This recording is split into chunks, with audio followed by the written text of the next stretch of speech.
right. I don't see Gino. And I don't see Scott.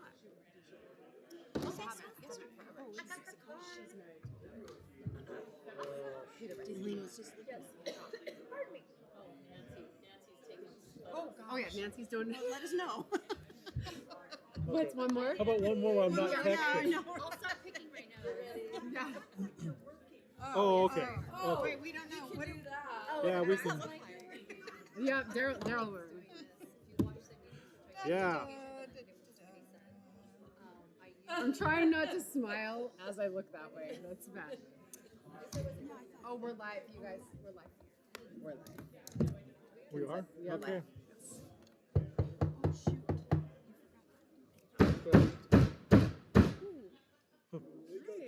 Thank you. Good evening, everybody. It is 6 a.m. or 6 p.m. Wish it was 6 a.m. We'll go ahead and get our meeting started. I'll open our meeting with the Pledge of Allegiance. Please stand and join me for the Pledge of Allegiance. I pledge allegiance to the flag of the United States of America and to the republic for which it stands, one nation, under God, indivisible, with liberty and justice for all.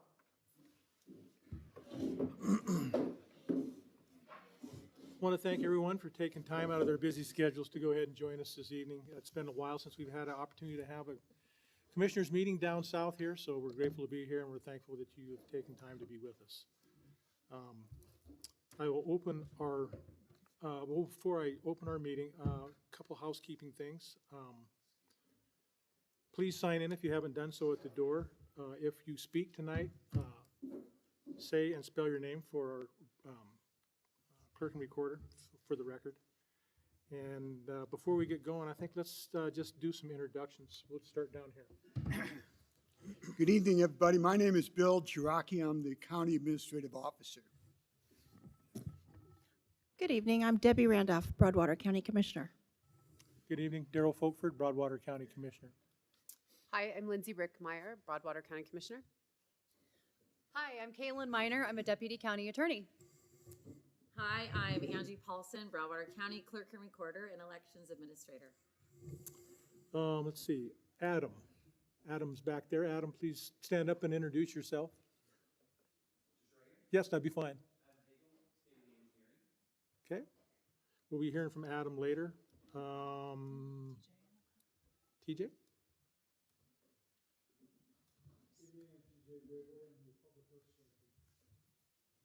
Nicole? Good evening, everyone. I'm Nicole Brown. I'm the Broadwater County Planner. All right, hopefully Gino will be here from the Department of Transportation. I haven't seen him yet. Hopefully he's on his way. But anyway, with that, I will open our meeting with public comment on any subject that's not on the agenda that is within the Commissioner's jurisdiction. Is there any public comment? Please come forward.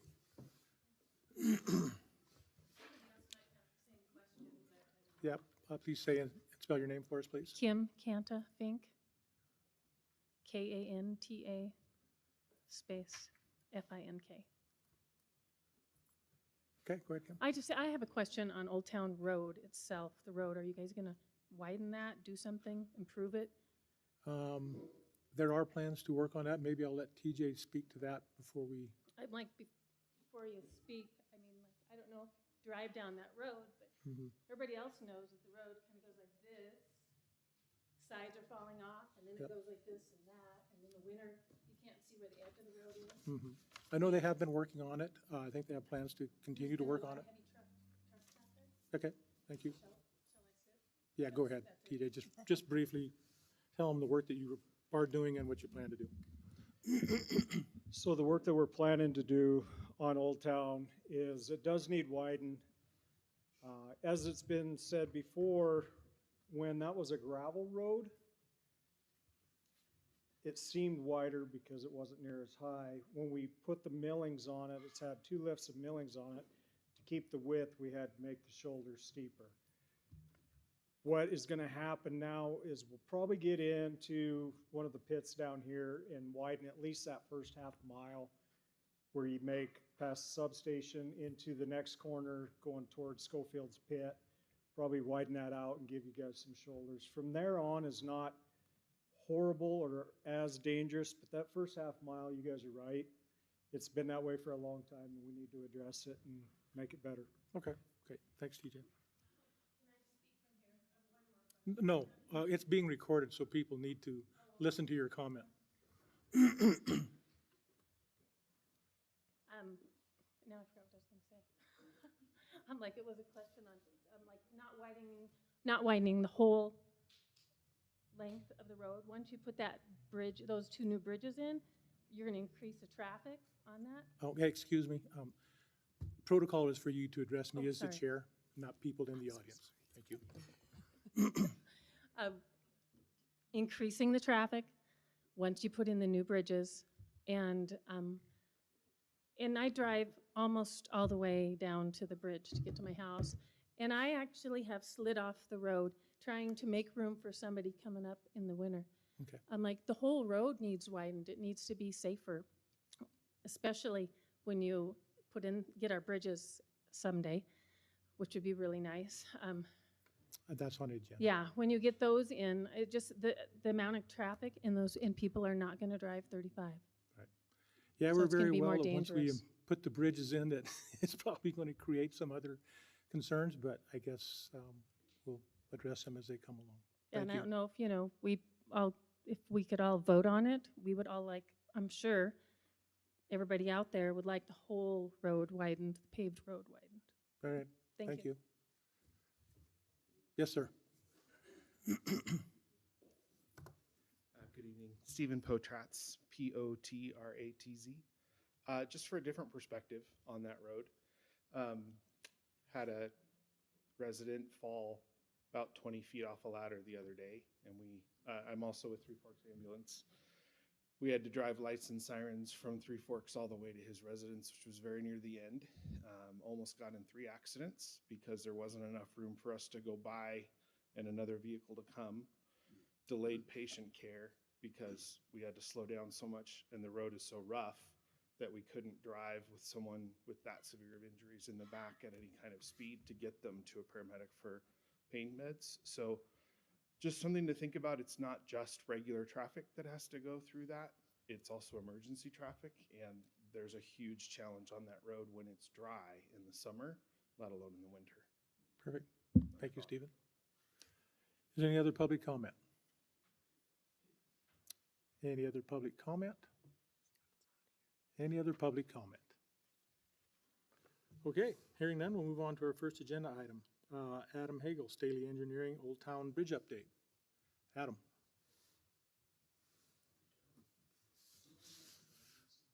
What?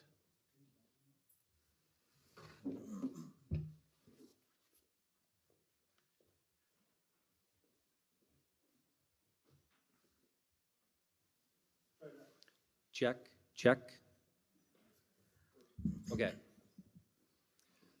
Addressing you guys facing? Good? Okay. Okay.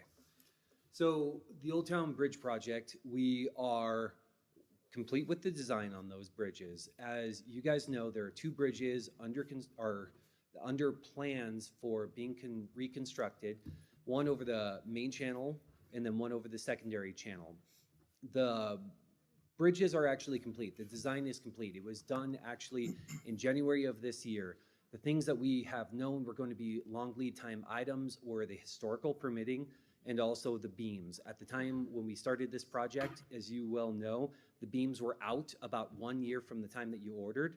We know the beams at this point are complete on the bridge that is over the main channel. So those beams are ready to go once you get under construction. The beams on the secondary channel, which is the project that you guys are involved with, those are actually under fabrication right now, and they're going to be completed here probably in about the next month, month and a half, based upon the last information I received.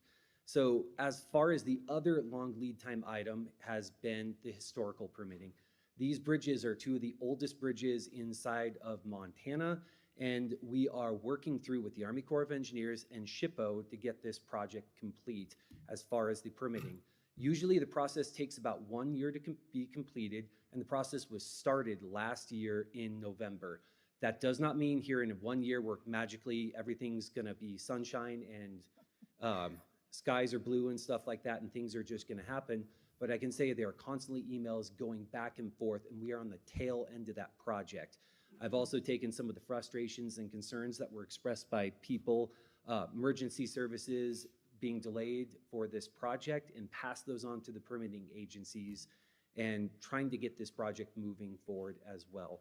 Once we get that project complete, the project is ready to go as far as bid, which has been the plan all along. So the beams, the long lead time items are ready to go.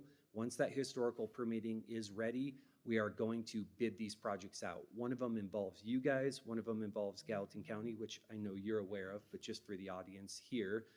And with that being said, there are plans in between those two bridges for redoing that road and working on the road, which is actually something that's not within your guys' area of authority, but Gallatin County has actually had us start working on plans to actually improve the road in between the two bridges. So I think I've given you guys enough of an update, but I'd like to answer any questions that may be out there. Okay, perfect. And I guess maybe just so residents know, we, as a commission, have written letters to the Army Corps of Engineers trying to speed up this process, and I don't know if it's helped or not, but we'll continue to do that. Are there any questions for Adam on the Old Town Bridge? Mr. Chairman, Yes. I understand that the engineering firm has a website and the ability to communicate with people who are interested. How do people sign up for the web notices of progress on the project? So on the project website, we actually have a schedule on there, and I believe it's oldtown.staleyprojects.com, but I need to go back and verify because I don't look at the website every single day. So what I'll do is I'll get that email address and send it out to you for you guys to possibly put a public notice out there. Okay. One thing that was actually raised today is that the schedule is out of date and needs to be updated on the website. So we're aware of that and need to get the schedule updated on there. Okay. Good. Any other questions for Adam? Steve?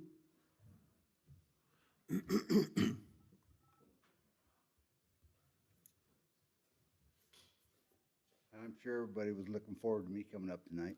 Yep. Steve Kirk, Old Town Road. Just a couple things is, one of the biggest things I found out on this Old Town Road bridge is the media is saying that bridge has only been down for a year. It's been down 3 years plus. And that's not helping our goal here with that.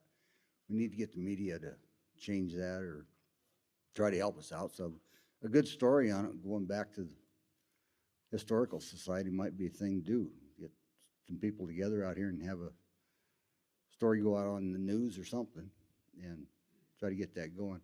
Because the big thing is that's all considered a subdivision out there now. And subdivisions all have to have, by law, 2 ways in and out for safety features. Myself, most of you know where I live, is right on the end of the road. It's been awful quiet for the last 3 years, but it's still a 20 extra mile drive for me to go in and out of town. A lot of gas, you know, they don't look at that part of it, I guess, but I know a lot of the neighbors out there are thinking the same way I am. We've got to get something rolling on this one way or the other, so Okay. get a little push on it. All right. Thank you, Steve. Any other questions or comments?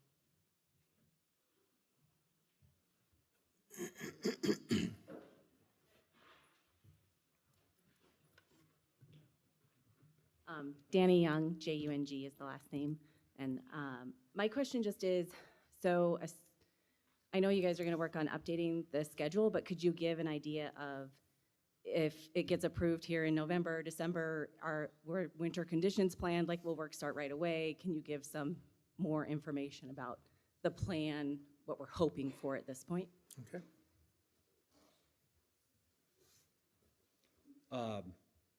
Appreciate the question. So, okay, if I turn a little sideways, is that all right? Okay. So the plan on these bridge contractors actually love the winter, and the reason why is because the water's low, so they have more access without getting their equipment inside of the river. So oftentimes what they'll do is once we bid this project out, they'll immediately start tearing out the existing bridge once they get equipment out there, start driving piles, which takes a little bit of time, and then they're gonna work on the concrete. Absolutely, winter construction is planned on this. Oftentimes what I've seen them do in those situations is take, I call them space blankets, but they're concrete blankets, and they'll actually wrap up the pile caps, and they'll have these big old heaters that they turn on. Scares me for fires a little bit, but they seem comfortable with it, and it keeps that heat up to where you get a good quality concrete, to where you're not having to worry about issues 20 years down the road. So as soon as we get the historic permitting done on this project, get the project out to bid, and then communicate with the contractor that they need to go ahead and start working on this during the winter, which has been the plan. We've known this is an issue. It's definitely not the first time I've ever seen a bridge constructed during the winter. So does that answer your question? This winter? That's the plan. That's the hope on there. But I will say on this one, it's one of those where if I could go ahead and get this done, I would absolutely do it for you guys. And on top of that, I understand there are bridges that are no longer in use there, those old truss bridges, even though they're historic, and I know most people would just prefer to get them out of there and just move on down the road, but there are certain steps that we need to go through on behalf of the county in order to make sure you're not violating federal or state law, which is what we're doing to move this project forward. Okay, perfect, thanks, Adam. Yeah, I mean, I'm sure we all get frustrated with the bureaucracy part of these projects. Maybe one thing worth mentioning, because I'm not sure if anybody knows how these bridges were funded. They were funded through the MESEP grant project and also the Department of Transportation. So these two bridges have been funded almost completely in whole by grants. There hopefully will be no extra taxpayers' dollars coming out of our general fund to replace these bridges, and that doesn't happen very often, and so thanks to everybody that worked on getting those grants for us. Any other comments? Yes, sir.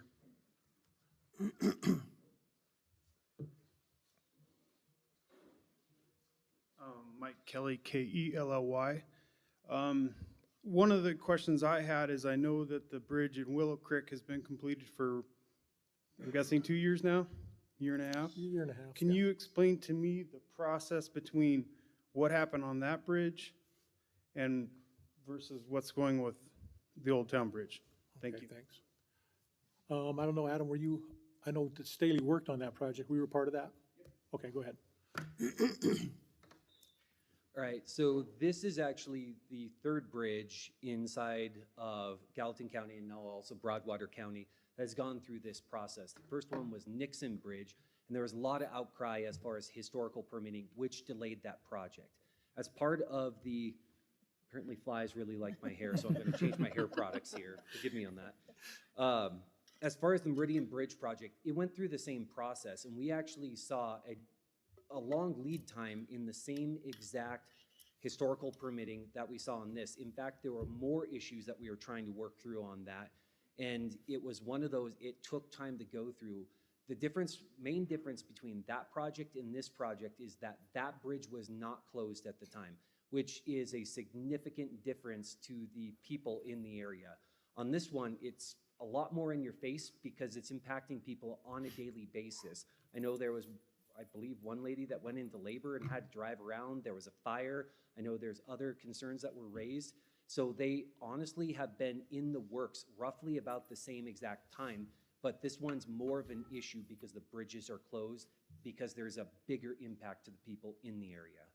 So why did that one get done quicker? They actually took about the same amount of time, to tell you the truth. They both went through the MSEP process, which basically gets grant funds, and then on top of that, they went through the historical permitting. The historical permitting actually took a little over a year on that one as well. It was sitting there just the same amount of time as this project. They both went through that same exact historical permitting. On the historical permitting, I can't say the same exact time, but roughly, I mean, roughly a year on the historical permitting, absolutely. Yep. Wait, we can't talk from the audience. If you have a question, you need to come forward. Okay, thank you.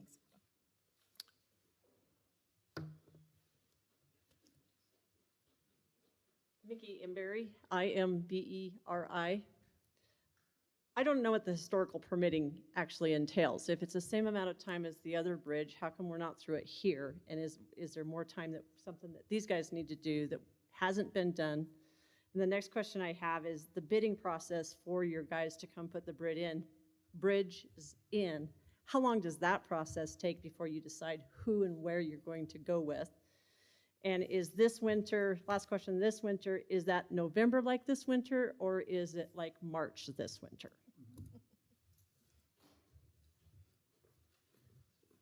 Great questions. I'm going to do my best to try and answer them one after another, but I'm in front of a public audience, so you're going to have to remind me on the first one that you said.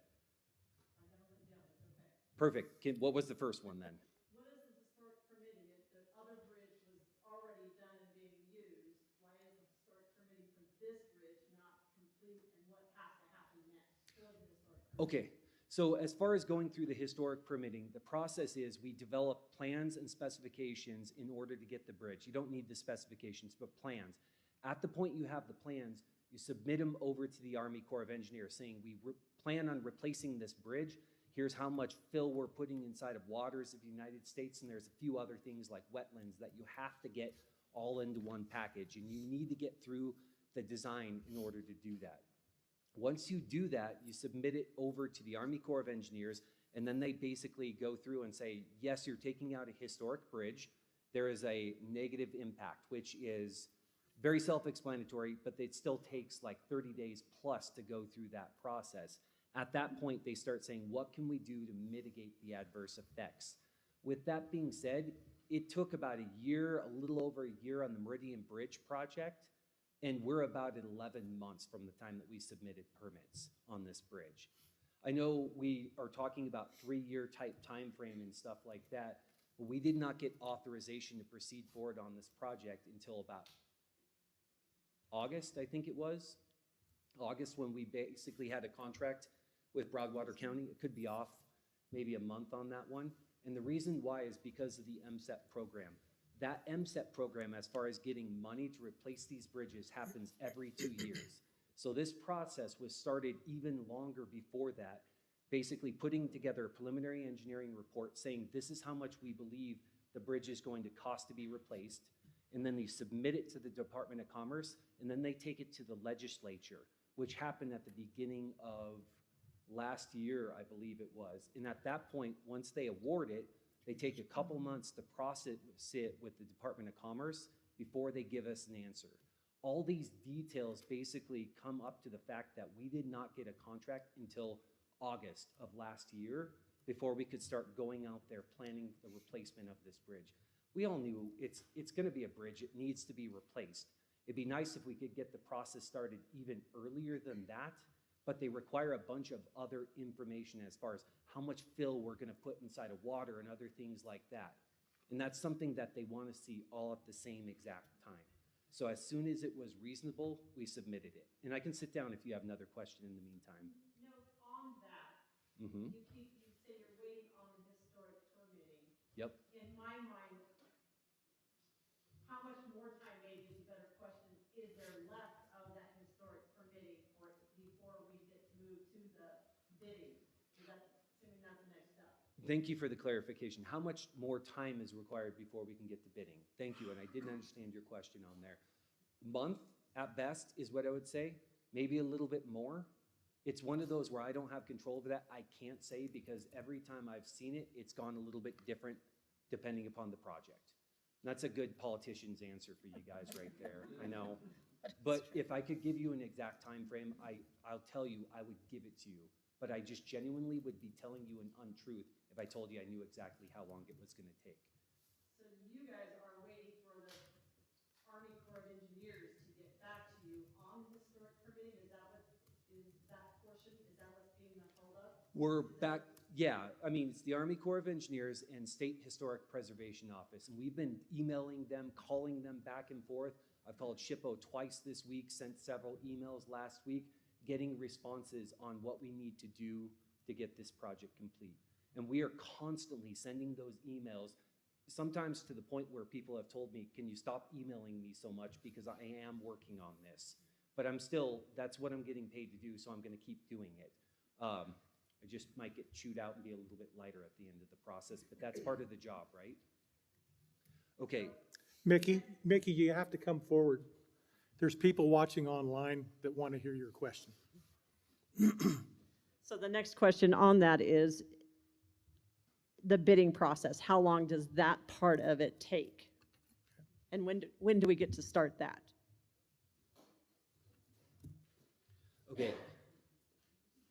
Bidding process. As soon as we get the historical permitting done, what we'll do is we will take those plans, specifications, and the documents we put together and advertise them. Per state law, you need to advertise for at least 2 subsequent weeks, at least 6 days apart, in order for a legal bidding. Just to be honest, it's a good idea on a project this size to give contractors a little bit more time, because you usually get a little bit more sharper pencils, and it ultimately saves you guys more money in the long run. It amounts to more roads being paved at the end of the day. So I would say at least 3 weeks, a little bit of time to go ahead and process those and get it back to the commission to award that project. Honestly, I would say it's probably about a month and a half from the time you go out to bid to basically getting a contract with a contractor. And that's on the fast side. And did you have a third question? The third question was pertaining to this winter. Is it November this winter, or is it March this winter? Okay, this winter. When is it going to be bid out? As soon as we get that historic permitting, we will bid it out. As far as construction goes, the big critical path on this one is getting it done before high water. As soon as high water starts hitting, what happens is it affects the operations of the contractor, where they can put crane placements, work bridges. They don't like having big bridges out there to where they can build these intermediate piers on these bridges up when there's high water going, because you have floaters or people floating down the river, and they could possibly hit on these work bridges. So the goal is to get it done before high water hits, which would be what? May, June, somewhere in there? That would be completion and having that out of the way, the bridge, okay? But the thing is, when we're bidding these 2 bridges are gonna be bid at the same time. One is gonna be administered by Broadwater County, the other one's gonna be administered by Gallatin County. But the goal is, when you package these together, it makes it more incentive for a contractor to go in there and bid it a little bit more cheap, because they're not having to pay to move their equipment around. One bridge is going to be complete, and then the contractor will use that to go do the other bridge. So it's not like it's going to be done here in June, is what I would say. I would say it's going to be a little bit longer than that. Okay, thank you. Any other questions? All right. I'm just looking out in the audience, and I forgot to mention that our sheriff and our undersheriff and our captain are here, so please stand up and introduce yourself. Sorry, you guys. Hello, I'm Nick Rouser. I'm the sheriff of Broadwater County. I'm Brandon Harris. I'm the undersheriff. I'm Bart Wood, the captain. All right, thank you. Apologies to you guys. Gino, did Gino make it? Oh, it doesn't look like it. Maybe he'll make it later. We were planning to have, thank you, Adam. We were planning to have Gina Liva from the District 2 Administrator from the Montana Department of Transportation here to give us an update on some of the projects that they're doing here in this area, and maybe hopefully talk to us about some of the traffic concerns that everyone is experiencing down here on the off-ramp interstate trying to get onto 287. So hopefully he'll make it later. I guess with that, we'll go ahead and move on to Angie Polson, our Broadwater County Clerk Recorder. Talk about elections. Angie.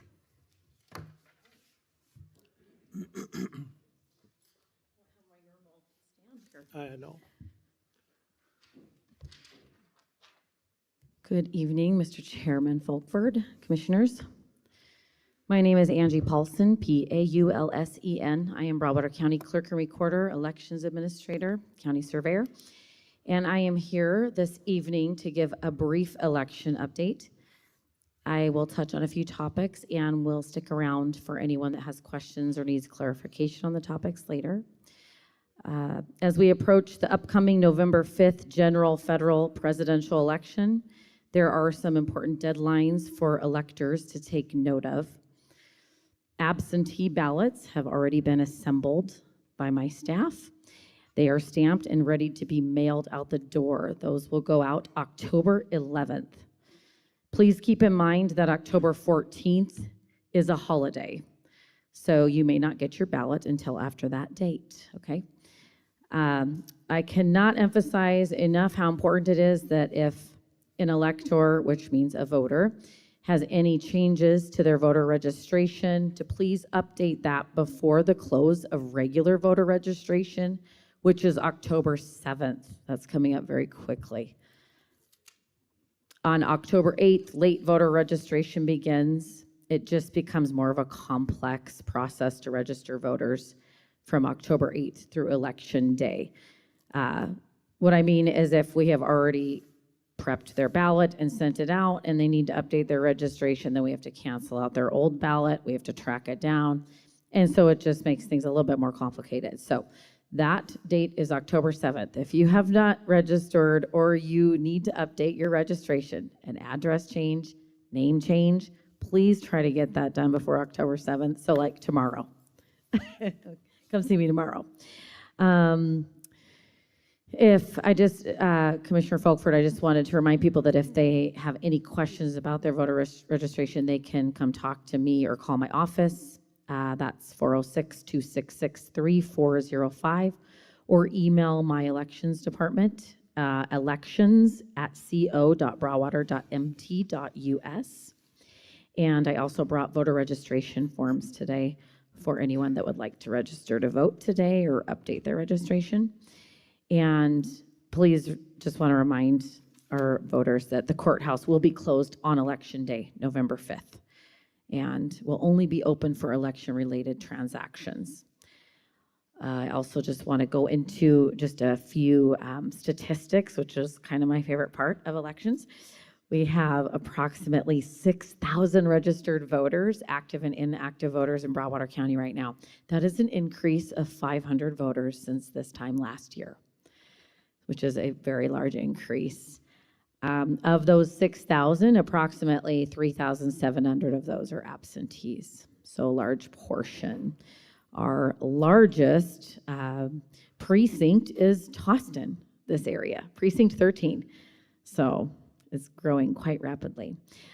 Just one other thing I wanted to say about that is we have voter information packets that will be emailed out to every elector in Broadwater County. Those should be out by October 7th. That will have information about the ballot initiatives that will be on CI 126, CI 127, CI 128.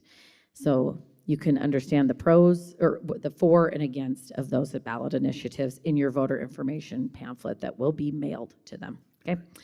And one more thing, just a fun thing.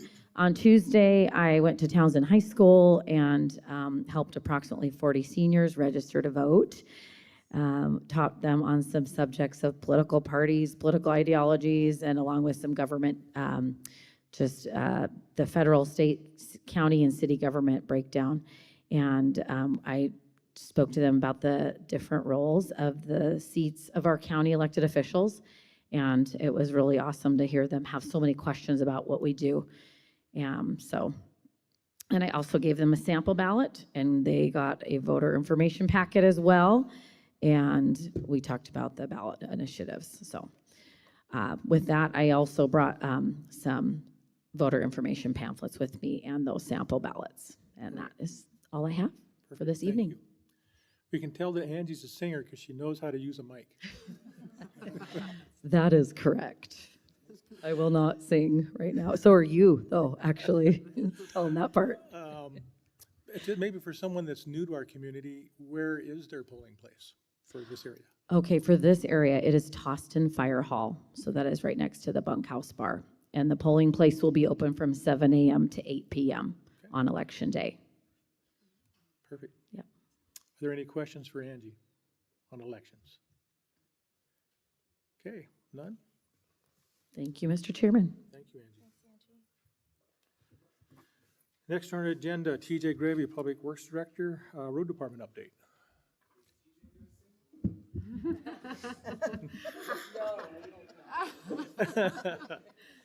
Let's not go there, okay? You don't want to hear it, and You can there's turn cows that, in the back don't want to hear it TJ, either. You can kind of turn that sideways there a little bit so that you can talk to everybody. Yeah, that would be great. All right, good evening, everybody. I'm glad to see a good turnout that we have. It's been quite a while since we've been down here. So what I'm going to do tonight is I'm going to give you a brief overview of what we have spent down here. You got a lot of people say that they don't get very much money or much service for their tax dollars down here. I might open your eyes a little bit. You might call baloney on it. But I'm going to tell you what we have done as the road department down in this area, and it might astonish you a little bit. But before I do that, you're seeing the mowing going on down here. They're just about complete down here. It's been a while. We've been a little bit short-staffed. Coming up, you've got some grading coming on here next week, starting Monday. On a few of the roads, we did a big mag project down here at the beginning of the year, which has helped tremendously down here. But part of that, I want you guys to know how much money, excuse me, how much money we spent down here in the last 2 years just in mag and permazyme. It's $145,704. Mind you, anything below Highway 101 or County Road 101, there's about 25 miles down here. That's a lot of money to lay down on this area, concentrated area. Like I said, we did the Magan down here, the permazyme down here. There was 857 feet of Wheatland Road that was extended to the other side of, I believe, Oregon Trail. Once that next phase, and I'll let Nicole speak to this, once that next phase is complete, that will probably get paved the rest of the way out to the county line, which will be nice. Just past Tim's Diesel or the first subdivision road, there is a dip in the road there where there's a culvert. We're trying to get down here to pave that this fall, probably when we're down here grading, so we don't have to mow back up there and take that dip out of the road, especially with winter coming on.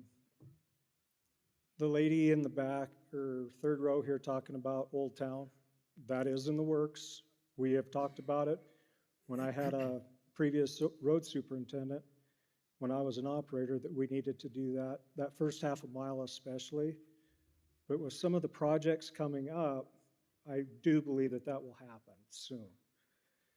One thing I think Gina was going to speak to tonight is that affects the road department is next year from just west of the Three Forks interchange to just east of the town of Three Forks interchange, they're going to mill both lanes of the interstate.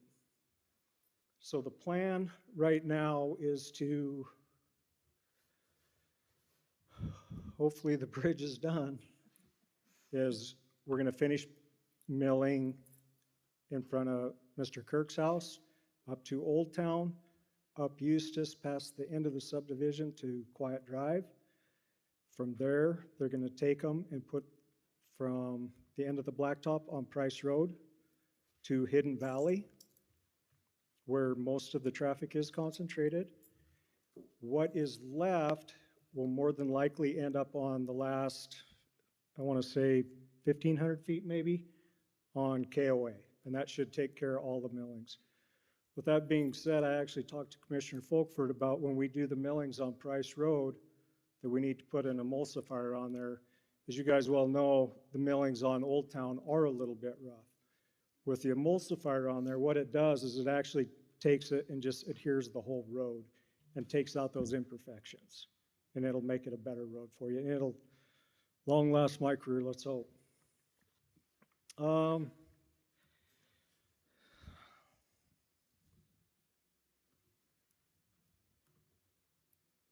One other project that's gonna be coming up, and I haven't heard anything about this in a while, is a Trident Solar project coming up on Eustis. With that, the deal is they are going to pay to chip seal Old Town. Once we put the millings on Eustis, they will pay to chip seal that as well. So it'll bind you another 10, 15 years based on the number of houses that are up in the area. Recently, I want to say it was late spring, early summer, we actually had another group that wanted to come in as well to put another solar project out there. I don't know, that's in preliminary stages. I don't know where that sits as of now, but I know that there's another one that wants to come in. Now I'm going to give you some numbers here that... Hey, TJ, before you go on that, isn't that part of the project to improve the rest of Eustis Road up to that third cattle guard as well? The Trident Solar? Yes. They're supposed to put from Quiet Drive on up to the third cattle guard on Eustis. They are going to improve the gravel base in it as well when they do the chip sealing.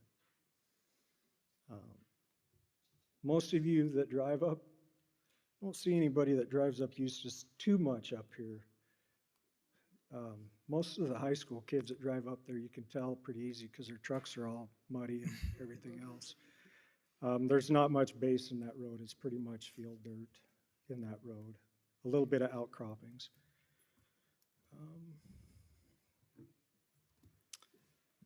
I think that's all the updates I'd have for that. But I want you guys to listen to some of these figures that we have put in down here.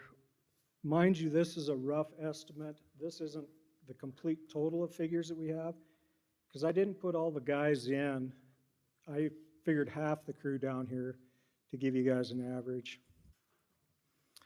So Three Forks area, 23 and 24, we have, in culverts, we've spent $8,695. Signs, we've spent $630, which I really wish people would quit taking them. Grading, we've spent about $50,000. With that $50,000, that would have been considerably higher if we wouldn't have magged those roads. You could have probably tripled that pretty easy.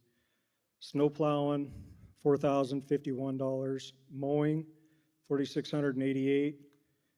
As I said before, the mag and permazyme, $145,704.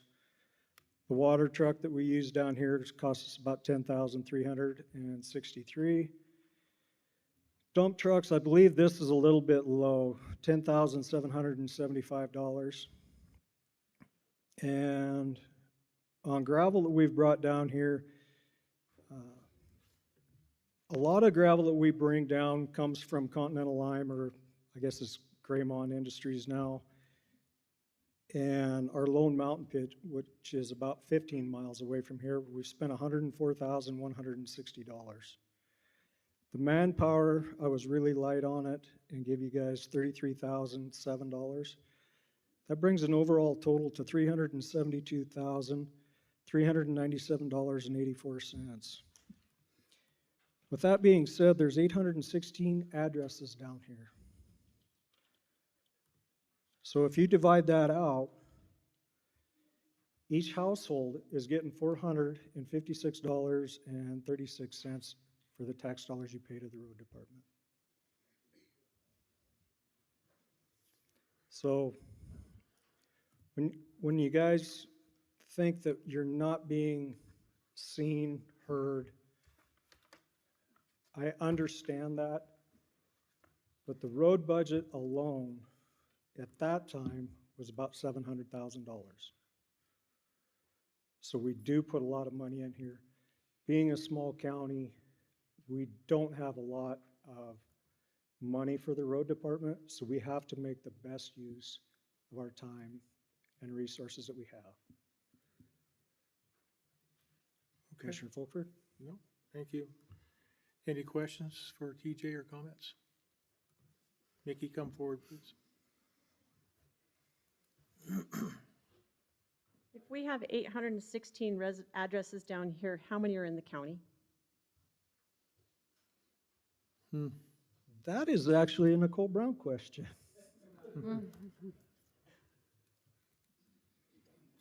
Take a guess, Nicole. Steal your microphone for a minute. Nicole Brown, I am the Community Development Director, which encompasses planning and GIS addressing. At last count, we had 4,792 addresses in Broadwater County. And when I say last count, I'm telling you the last time that I looked at that data, which I want to say was 6 weeks to 2 months ago. And I'm sorry, just to say addresses, that doesn't mean people. That's addresses assigned in Broadwater County. Okay. Any other comments?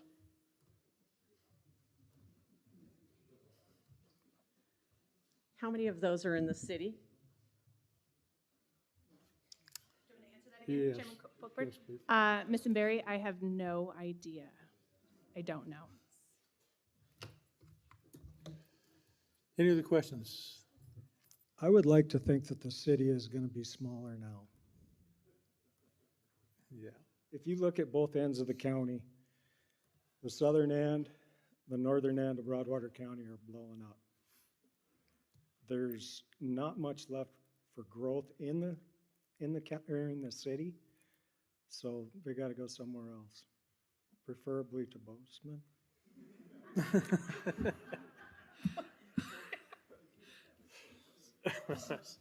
I didn't say that. Okay. It's recorded. It is now. Do you guys have any other questions for me? All right, perfect. Thank you, TJ. All right, next, Nicole Brown, Community Planning Development Director, and give us an update from the Planning Department. Indeed. Chairman Folkberg, do you mind if I face the audience? That's great. Instead of the commission, excuse me, I'm a little shorter than TJ. I want to say thank you all for coming tonight. I know that sometimes it feels like it is difficult, I'm sure it's difficult to get to the county commission meetings that occur every Wednesday or typically every Wednesday morning at 10 a.m., even though they are live streamed. It's really, really important that you come to these meetings and voice your concerns, ask us questions. We really, staff, commission, electeds, we really are here because we want to hear your questions. We want to be sure that we are serving you to the best of our ability. So thank you very much for showing up tonight. I'm here to talk about growth, really. That's what my department deals with, is growth in the county. And I was thinking about this. There are not that many subdivisions occurring in the county at all. I know you probably feel differently when you're seeing the homes being constructed here in the southern end of the county, but I want to tell you there are not many subdivisions that are being submitted currently for review in Broadwater County at all. I have my guesses on why that is. I'm sure interest rates, construction prices, land prices, all of that. I'm sure if any of you have checked the markets recently, you can tell that what you have right now, your home, is most likely your greatest asset and is worth a premium in Broadwater County and Montana as a whole. So really what I wanted to talk briefly with you about tonight was something that my department, which I'm a department of one, but I work very closely with the commissioners, I work very closely with our county attorney's department, with TJ in the road department, and the sanitarian. What we're experiencing is this desire for subdivision residents to add a second dwelling to their parcel, which I absolutely understand the desire for that. Previously, we were referring to them as mother-in-law homes. We can't call them that anymore. We can call them accessory dwelling units or an ADU or just a secondary dwelling unit to your parcel. So what we're experiencing is a fair amount of these lot owners within a subdivision submitting to DEQ, which is the Department of Environmental Quality. They will issue potentially a rewrite on your property to allow for that second septic system and that second well to go in, or an expansion of your existing septic system or your existing well to allow for that secondary dwelling unit. And to back up a little bit, when I'm referring to a secondary dwelling unit, I'm not referring to maybe what many of us know as a she shed. Or a unit where the members of the household are also using this structure on the property. I'm talking about a fully compact house, if you will, with a kitchen or a kitchenette, restroom facilities, and a bedroom. So what we're experiencing in Broadwater County is that folks are going through DEQ for this rewrite to allow for a second septic system on their property, and then they're bumping into a wall when it comes to the county to write a letter of approval, because I cannot write a letter of approval approving that second unit when that subdivision application, the subdivision that you're living in, not you, but people are living in, was approved for one single family residence per lot. So I think it's really important that people are recognizing that, so that while you may have 5 acres in a subdivision, which is a fair amount of property for a second dwelling unit, it's really, really important that you reach out to my office, to me first, to determine if that's even possible to do on your property. And I'm not speaking to the covenants. I'm speaking to how the subdivision application was submitted. To also give you a little bit of insight, when a subdivision application comes in, Peter, I'm going to pick on you because you're one of my favorite people and I know where you live, in the Rolling Glen Ranch subdivision. So when the Rolling Glen Ranch subdivision came in, it is a 126 lot subdivision, which means there will be 126 single family residents in Rolling Glen Ranch subdivision.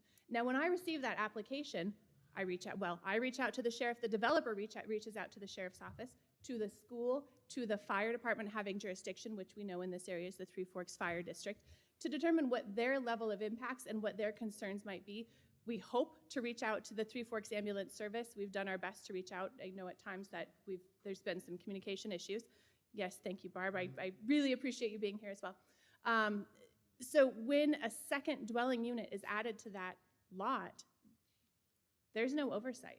These commissioners are not reviewing the impacts. The sheriff doesn't get to weigh in on the potential impacts to his department, nor does the ambulance service or the fire department or the school or your neighbors, which is the biggest thing, right? I mean, in Montana, we are all about property rights, but we are also about the public's right to participate and comment in our local government, again, which is why we're here.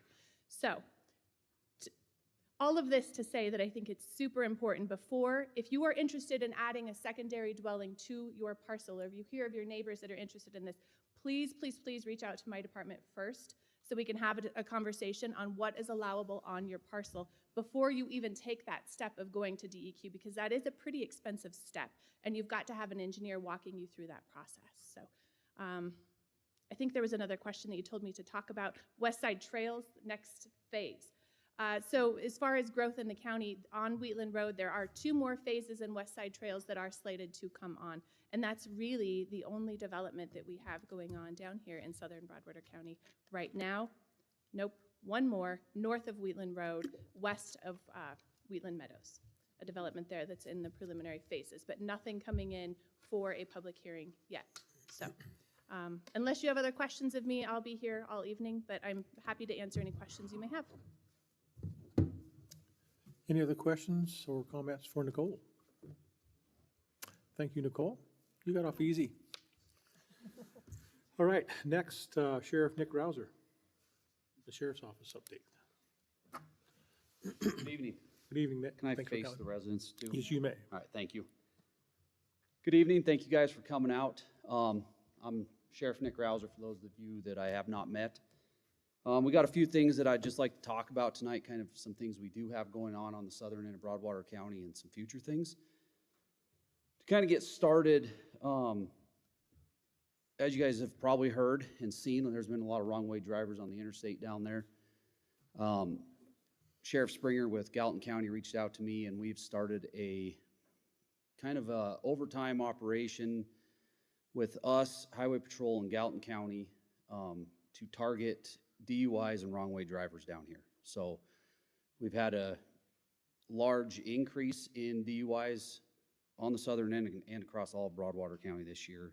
I talked to the Attorney General, I think it was this spring, late spring. He told me they are starting to see an increase with all of Highway Patrol across the state too. So it is a problem. We understand it. So we are trying to do what we can to help prevent some of that. Something, I'm surprised TJ didn't mention it. The Sheriff's Office and the Road Department went in half on a speed trailer. And I know some of you guys have seen it. Down here, it is for the whole county. So we obviously get, as you guys know, speeding complaints everywhere, all the way across Broadwater County. We can't be everywhere at once, so one of our goals is to just place that on certain roads where we know we got a problem.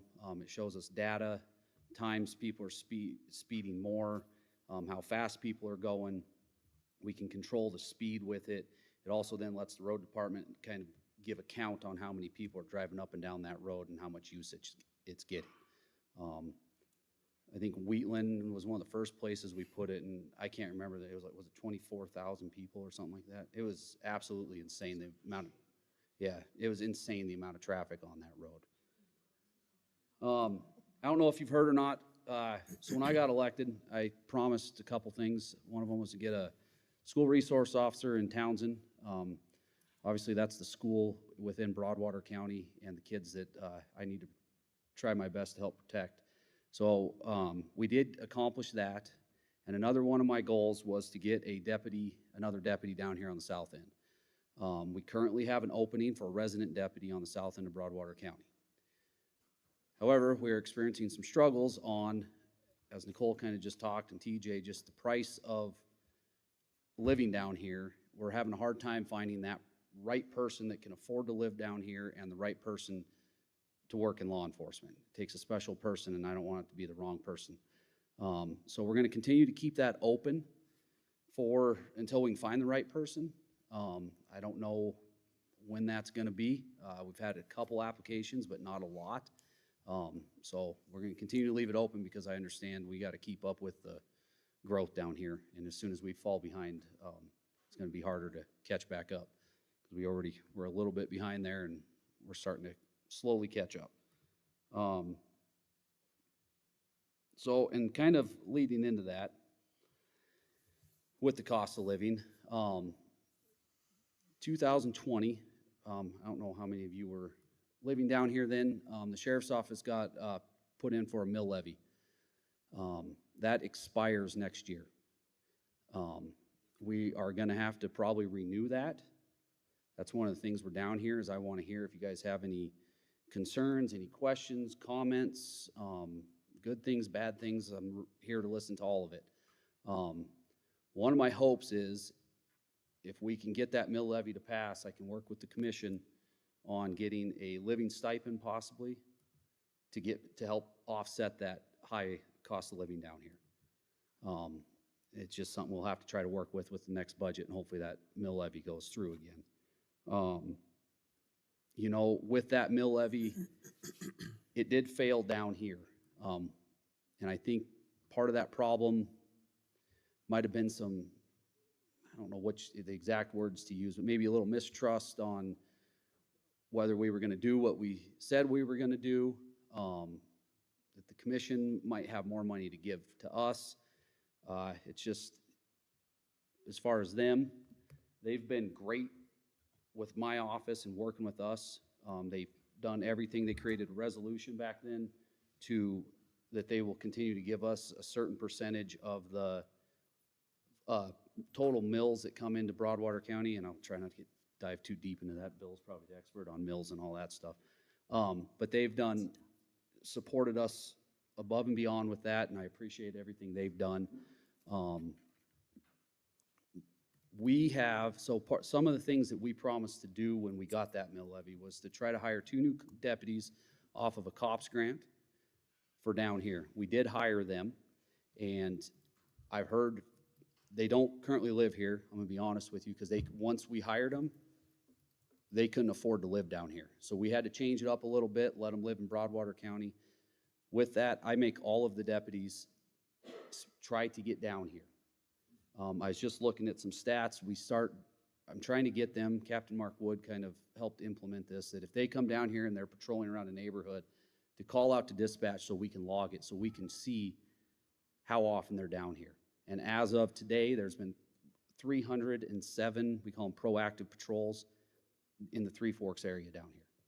So we're trying our absolute best to get down here, and we understand that being seen and just having a presence helps prevent crime, and that's the goal, is to be seen. Come out here, make some traffic stops when you can.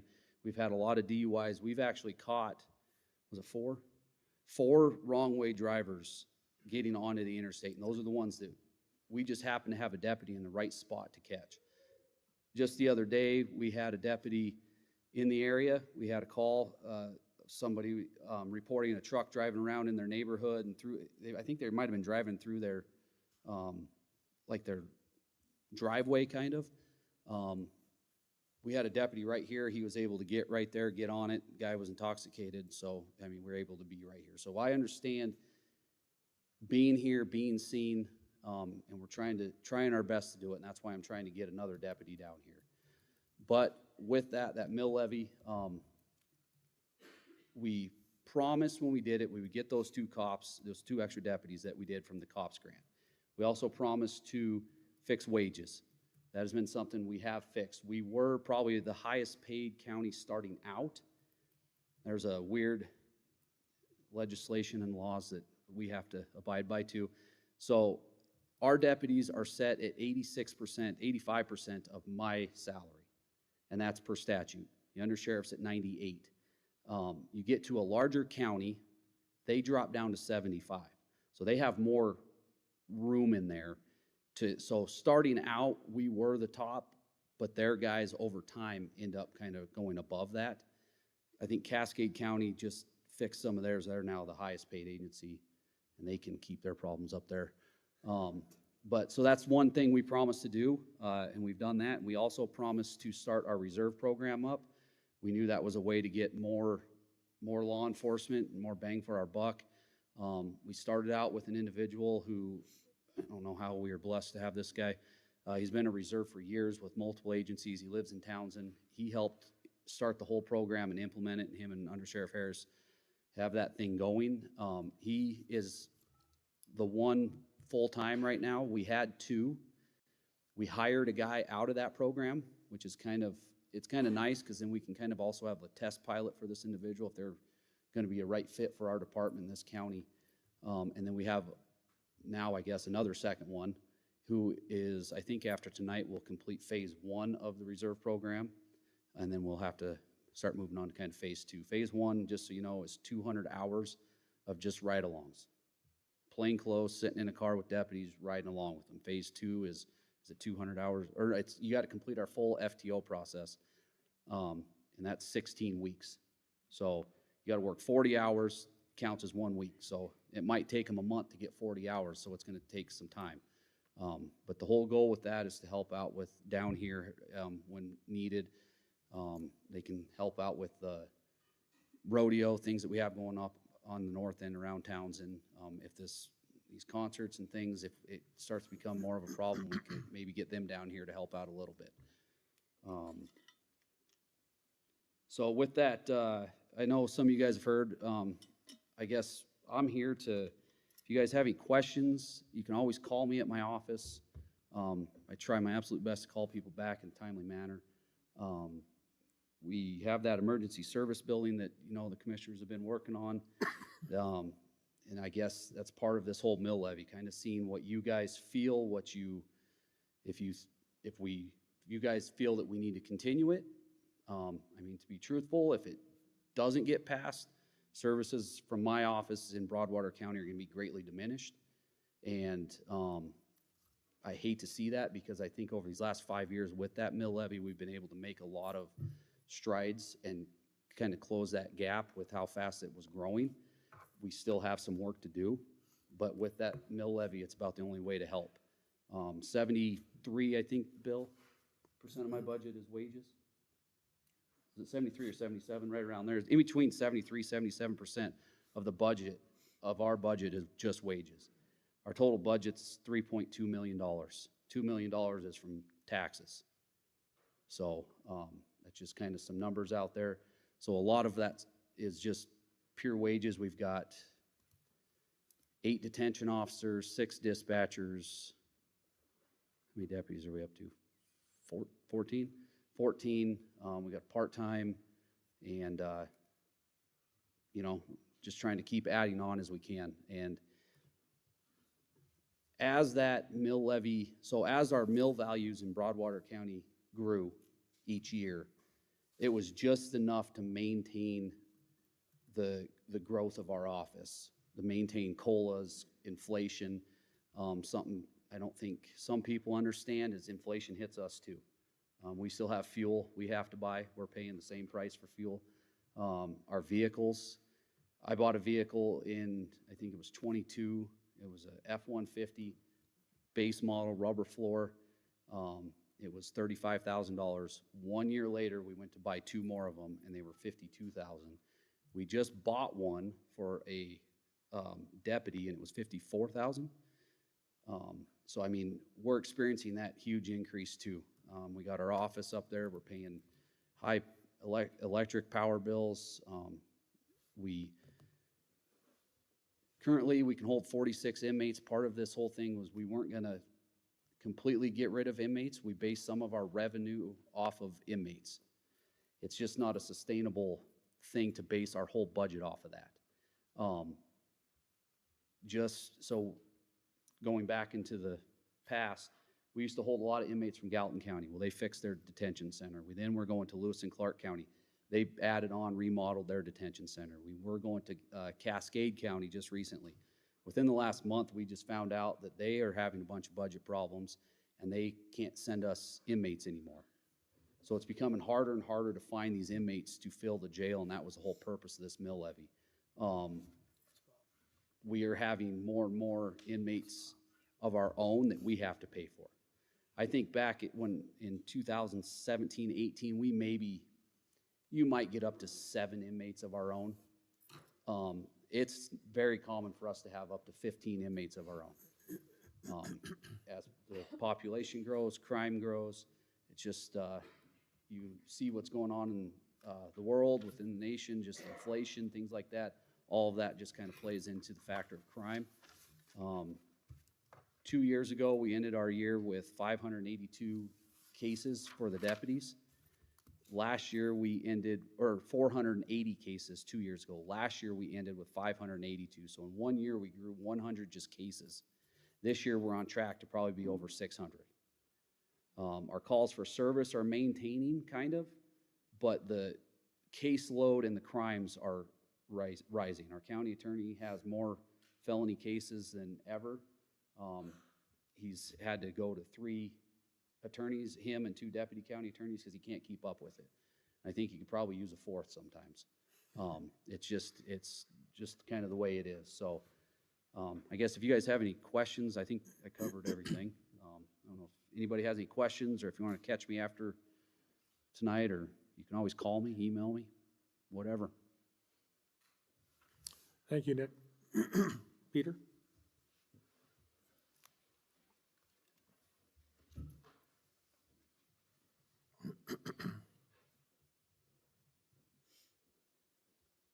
Thank you to all of you for coming and for having us here tonight.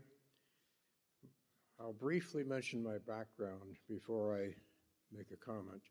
My background included 40 years in aviation security and counterterrorism worldwide. I saw certain signs happening. I am seeing those signs starting again. And in the years that I've been involved with Montana, going back to being a Grizz back in the 60s, I have seen some changes here, and they are not all as we would wish. We have been isolated, may I suggest, from the type of serious crime, volume-wise, that places like cities in the East Coast and so forth are. Those days, I'm afraid, are ending. Fentanyl being brought through from the south has been absolutely devastating. I'm sure that Sheriff Rouser would have a comment on that, the increase. We are in, I believe, professionally, friends of mine with the Secret Service and the FBI retired feel exactly the same thing. We are in for some, quite possibly some serious matters as far as expansion and type of crimes. There is becoming more and more a shift in our society, and I'm not saying that politically, but a shift in our society of a lack of accountability and responsibility on many people. I also worked in 2 prisons, maximum security prisons, and if the prisoners would accept the accountability and responsibility for their actions, they can make it back on the outside. But we're seeing a shift in that too in our society. And may I suggest that it'll be becoming more and more important that we're going to have more officers down here just to support us. And we need to give them that kind of support, I believe. Thank you. Thank you, Peter. Thank you. Any other questions or comments? So just to kind of, before I forget to talk about that a little bit, we have seen an increase in, obviously, drug use. It's been going up and up. We've seen fentanyl in Broadwater County. Most of our drug problems just traveling down 287, coming through, right through here from Bozeman to Helena. We make a lot of stops. We have two, over the last couple of years, we've been able to get 2 canine dogs. We got 2 handlers, and I mean, this is part of the whole maintaining this, what we've been able to grow.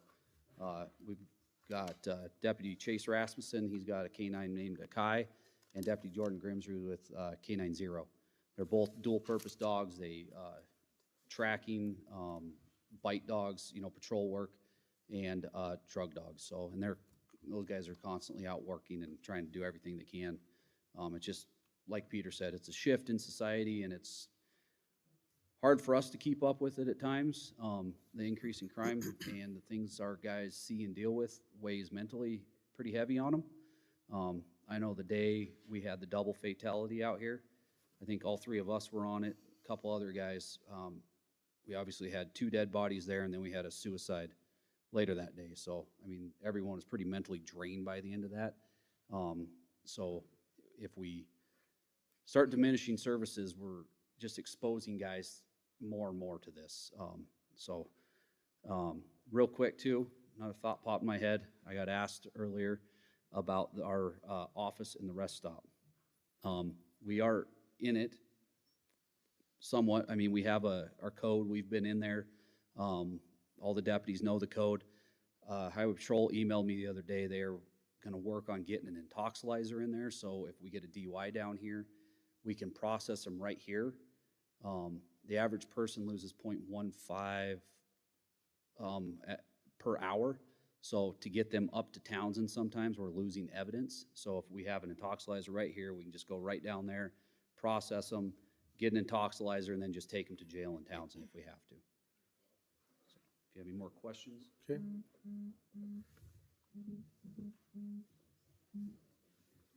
Mickey, you're going to get an award.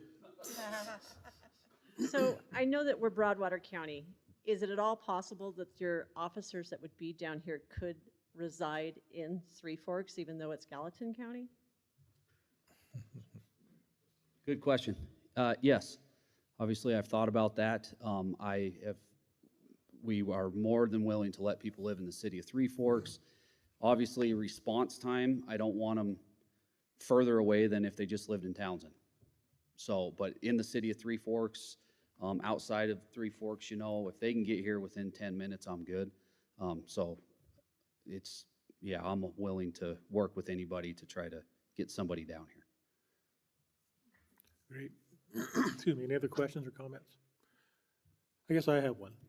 I just want to, it's an observation, since the mill levy has passed, here to testify that they have made very good use of the funds that you provided for them. This is the best equipped and trained law enforcement agency, I think, in the state of Montana. I'd put them up against anybody. Just recently, we had a deputy that was involved in a head-on collision while he was en route to somebody that was trying to evade the other law enforcement agencies. He hit him head-on, was it 90 miles an hour? Something. Yeah, 90 to 100. Is because of the well-equipped vehicle that you guys provided and the well-equipped equipment that the deputy had on at the time that he survived that accident. So, thank you. Yeah. So a little bit about that. So the deputy was heading north towards Helena. Highway Patrol had an individual that was intoxicated, fled from him. Clearly on the video, he sees our deputy. Our deputy starts to slow down. He swerves into him, hits him head on, going anywhere from 90 to 102 miles an hour. The deputy, by the grace of God, was able to exit out of his passenger seat, was able to go to work mentally until everyone figured out that the other individual was deceased. We were able to kind of process the whole thing. We got it done. He's still on light duty, trying to get through all that. No, I don't want to say no major injuries because he's still out, but it's just going through something like that, your body, it takes a toll on his body. Just today, we had Safari Land show up. Just so you don't know, they're a maker for they do a lot of law enforcement, military kind of equipment. That's where we have our vests from. We just got these vests a couple years ago. Yeah, and they're a new vest. They call them the lightest in the world. It was a little nerve-wracking putting it on after wearing one for 15 years, and then you put this thing on. It felt like a pellet gun would go through it. But they are, so when this happened, the deputy had that vest on, and Safari Land said it definitely helped protect him from that collision, and the seatbelt and the airbag and everything. They said if he didn't have a vest on, there's a chance he wouldn't be here with us today. They came down today, they presented him with an award, and they sent him a new vest, and they kind of just did a little presentation at the end of the commission meeting this morning. I'm hoping technology, it's kind of difficult sometimes. We were trying to get part of the commission meeting, just the end of it clipped, and it'll be on our Facebook if you want to watch that presentation. Yeah.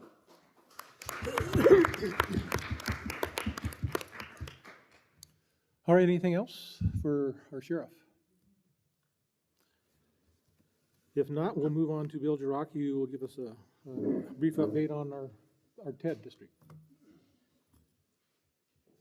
Good evening, everybody. My name is Bill Jiraki. I am the County Administrative Officer. On November 3rd last year, I was working in one frying pan called the Department of Revenue. 3 days later, I'm working as a County Administrative Officer here in Broadwater County. What I want to talk about tonight is the Targeted Economic Development District, give you an update on what's going on there, right across the road. And before I start that, I want to give you some information about what we do with budgeting and also what is happening with taxable value in the county, just so you can understand what we're up against. The budgeting process, when I came on board on November 6th, we were about 4 months away from heavy-duty budget planning for this fiscal year that started July 1st. We overhauled our budget process altogether. When we do budgeting in Broadwater County, we do it from an expense demand standpoint, not a revenue standpoint. In other words, I need to know exactly how much money each department needs to operate and nothing more than that. And then we look at where the resources come from. We have a budget that only has 17% of what we call floating mills property tax. 83% of our budget comes from voted mills or grants or state shared revenues or federal shared revenues. The county does a pretty good job of leveraging the property tax dollars we get. And we're really happy about that. But we're looking at a budget process now where every department is reviewed on a quarterly basis against the budget targets that we set. And we know in advance whether or not those departments are online to have an accurate budget for the whole year. And we adjust as we go. So we're really proud of that process, and that'll continue going on into the future.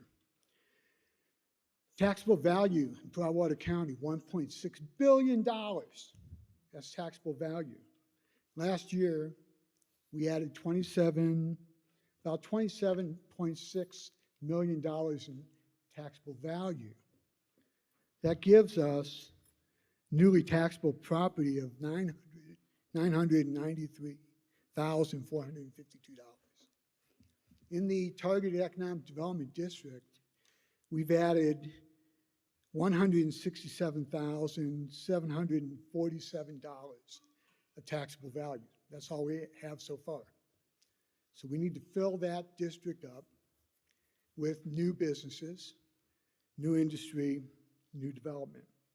Our job in the county is to create an opportunity through infrastructure investment for businesses to come into that targeted economic development district.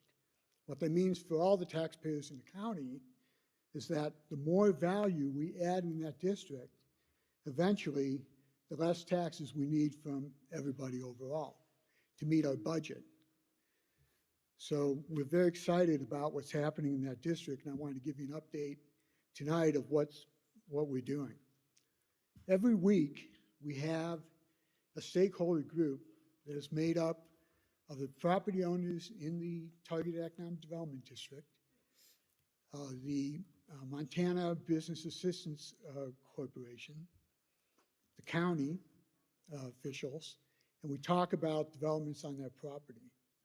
Right now, when you go over there, you can see that we have Bridger Brewing and other properties that were already existing in the district, and we have a sign that says Murdoch's is coming. Murdoch's is a little bit slower than the bridge in Old Town, but we're happy to say that the owner of that property has completed all of his subdivision requirements. And aside from Murdoch's, the other properties he has, he's actively seeking to attract businesses onto that property. There are 4 major developments that could occur in this property, in the TED, in the next couple months that we're watching. I can't disclose exactly what they are for confidentiality reasons, but the good news is that the district you've created in this county is attracting positive interest from people who want to add value to the county, as well as jobs and everything else goes with it. So we're pretty excited about the recent developments on that property. So we have 325 acres in the district. Not all of it's developed. We have some pretty good prospects, and we're hoping to divulge optimistic and news on what that value will be for the county. That is a general overview of what's happening in the TED. Does anybody have any specific questions? The general questions.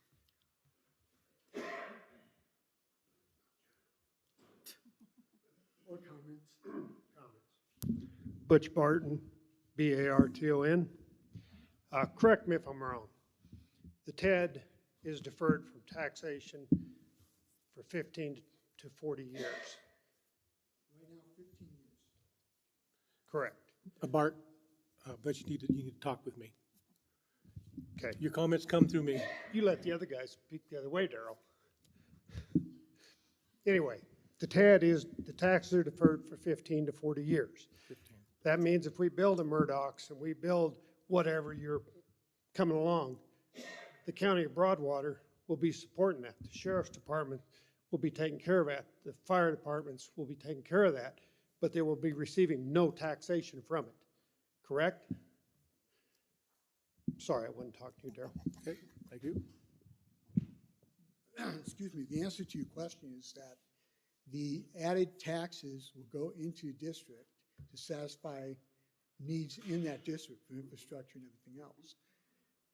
My goal as the administrator of the TED is to accelerate that as fast as possible, fill it as fast as possible, and get us out of a situation where the tax dollars only go to there. We want them to go to the benefit of the entire county. Now, the thing that is ideal about the TED is that there's a wastewater system throughout that district that has been established by David Ziegler and what's called the Headwaters Utility Association. That is a state-of-the-art wastewater plant. And that's very attractive to businesses that need to go into that district. We can take water from that plant and circulate it in the district to reuse it. And you'll see, if you drive in there, you see purple hydrants. That's for fire flow. So it's very useful that way. And we have potable water in the district as well. And so we're looking at that infrastructure and whether we need to make more investments in it to make that TED district even more attractive. The whole idea is to get it filled, satisfy TED requirements, and then have those tax dollars go to the benefit of all taxing districts in the county, including the county government as well. That's all on a big dream to get it filled as soon as possible, which I understand what you're trying to do. But in the economic times we're in right now, I think we're closer to 40 years than 15 years to get that filled. But that's just my opinion. Thank you. Thank you. Any other comments or questions? You're running up the tally, Mickey. The weekly meetings where he said that they're having with property owners, how do I get that information? Some of that information in those meetings is confidential, but I can digest those meetings for you if you're interested in a digest of the events of those. In addition to that, I would invite anybody here in the county to visit me at the courthouse. I'm there on Monday, Wednesdays, and Fridays, and I'll go into depth on anything that's involving the TED or a budget process and give you all the details. As a property owner in the TED district, how do I get, is it still confidential, or because we are in the TED district, are we part of privy to that information? Good question. What does my attorney say? Caitlin Miner, Deputy County Attorney. It would really depend on the type of information, Chairman Folkford, in answer to our constituent's question. Sometimes business contracts or business deals, obviously the parties, it's a private party, the county may not even be a party to it. But really what Bill was speaking to, Chairman Folkford, is if people want to digest, they want to know maybe what projects we can discuss or what projects have been approved or what business entities have pledged to come into our utility or to the TED district. Or if you want to talk as a constituent about the costs that may be paid by TED increment financing, which Bill alluded to a moment ago, those are the type of things that we would love to share with all the constituents. Because as Bill stated, we want to talk about what type of infrastructure needs to be improved. We can have those conversations, but when it gets into more private matters, such as two private entities doing a negotiation, which ultimately the Rickert Development Corporation, which is Red Tail, and the Bridger Brewing East Development Corporation, those are private entities. So we're not at liberty to discuss their business dealings outside of those meetings, and that's why it's not an open meeting, and the commissioners aren't there. It's another reason it's not an open meeting. That's why we're not giving you like that, here, just show up. So that's the long and short answer. Sometimes there's confidential business information, but I think Bill Jarocki, utilize him more. He's a fabulous public servant. Tonight is the first night that I knew that there was anybody even with the TED district, and nobody has come to us, and we've been there for a good long time, as most of you've known. And when the TED district was coming about, you visited us often. I saw y'all a lot. Right. I don't get to see y'all now so much, now that it's in place and doing what it's supposed to be doing. And to my next question, if I may. Yeah, I can, just real quick, I think the reason, because there was nothing to report, Mickey, it just kind of, it started and it just sat there for a while. I always hate to say this, but when COVID came along, that really hurt David Sigler. And in moving forward, everything went on hold. And then, of course, it took a while to ramp things back up. So the TED just kind of sat there for a year or two, really, before anything was developed. Now that it's starting to develop, you'll probably hear more from us. So when the initial TED came to about, that we were told that there would be a I think I heard 15 years tonight, and then I've also heard 40 from the gentleman. Because of our timing, the money that goes back into the TED district, do we know, is that going to be when it hits a certain dollar amount or when it hits a certain time frame? So when the TED was formed, there's a resolution that was passed in 2021, which made a commitment to how TED, tax income and finance resources were going to be used. That resolution has now expired. The basis of that resolution was to create a water district and then to have some of that water district's expenses paid for by the Economic Development Authority, US, and then have resources from the tax income financing also supporting that district. The district wasn't formed because the EDA funding didn't come in. It was not formed. There was supposed to be a bond passed in which resources from tax increment would pay off that bond to support that water system, or the water district. That bond was never passed, and because the bond wasn't passed, the resolution expired on August 16th of this year. So right now, we are soliciting proposals for how tax increment financing dollars that have been accumulated might be used to strengthen the infrastructure of that district. To date, we have $93,000 to spend, and that's all. What happens as development occurs in the district, then those dollars will accumulate, and we can develop a plan for how those dollars will be spent.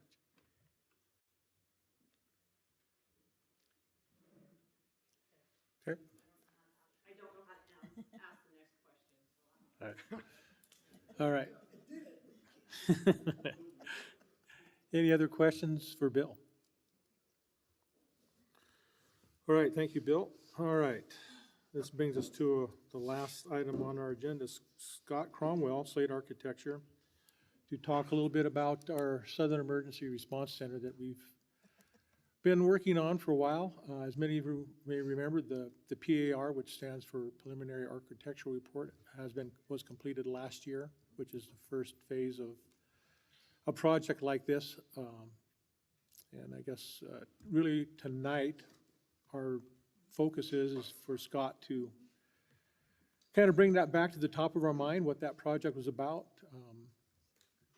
its cost, its development, and really what we want to hear from you folks is if you want to pursue this, because it is up to you now. We've done our work. It's up to you to tell us if you want to have this facility down here. Chairman Folkford, Commissioners, my name is Scott Cromwell. You can swing around, Scott, so that. I thought I might take this and run over. And that'd be great. Okay. Yeah, that'd be perfect. Yeah, I'll try. Good evening, everybody. Good to see you again. If you joined us for the first two public meetings that we're going to show you tonight. And with me is Tim Leinonen, also project architect on it, if you remember him as well. I'll stay on the speakers. First thing I got to say is this is pretty neat.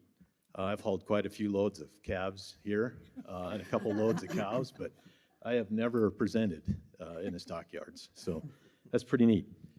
Well, we had the great fortune to be selected and awarded the project to work on, back in the day, the Emergency Services Facility, which is now, as it's been coined, the Southern Emergency Response Center. And so what we have done is our second public meeting was kind of the culmination of that work. So we put a lot of work together. Some of you were in those meetings and helped us. You voiced some concerns and some ideas. And so with that, we wanted to do is just really walk you back through that. So it's been a year. Last time we were together was August 30th, 2023.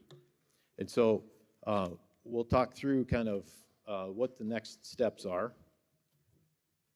Turn this on. A little bit of history. In April of 23, we were given the notice to proceed and to get started. And so we got started at that time pulling some thoughts and ideas together, doing some background research, that kind of thing. And that first time we were together was May 30th. We met at the Wheat, Montana, had a couple great days of just sessions with all the different departments, with public folks that wanted to come in and visit with us. And then that night, on the 31st, we had our first public meeting. Went back to the office, did some work, took your comments, brought those together, and then reconvened on the 30th of August to kind of wrap that up. In December of 2023, we finalized that report, sent it to you. It went on the website. You may have had the chance to just look through it and see what that is. And so that report is out there. It's got letters of support in it as well. And so it's just a great opportunity, if you haven't looked through that, to do so.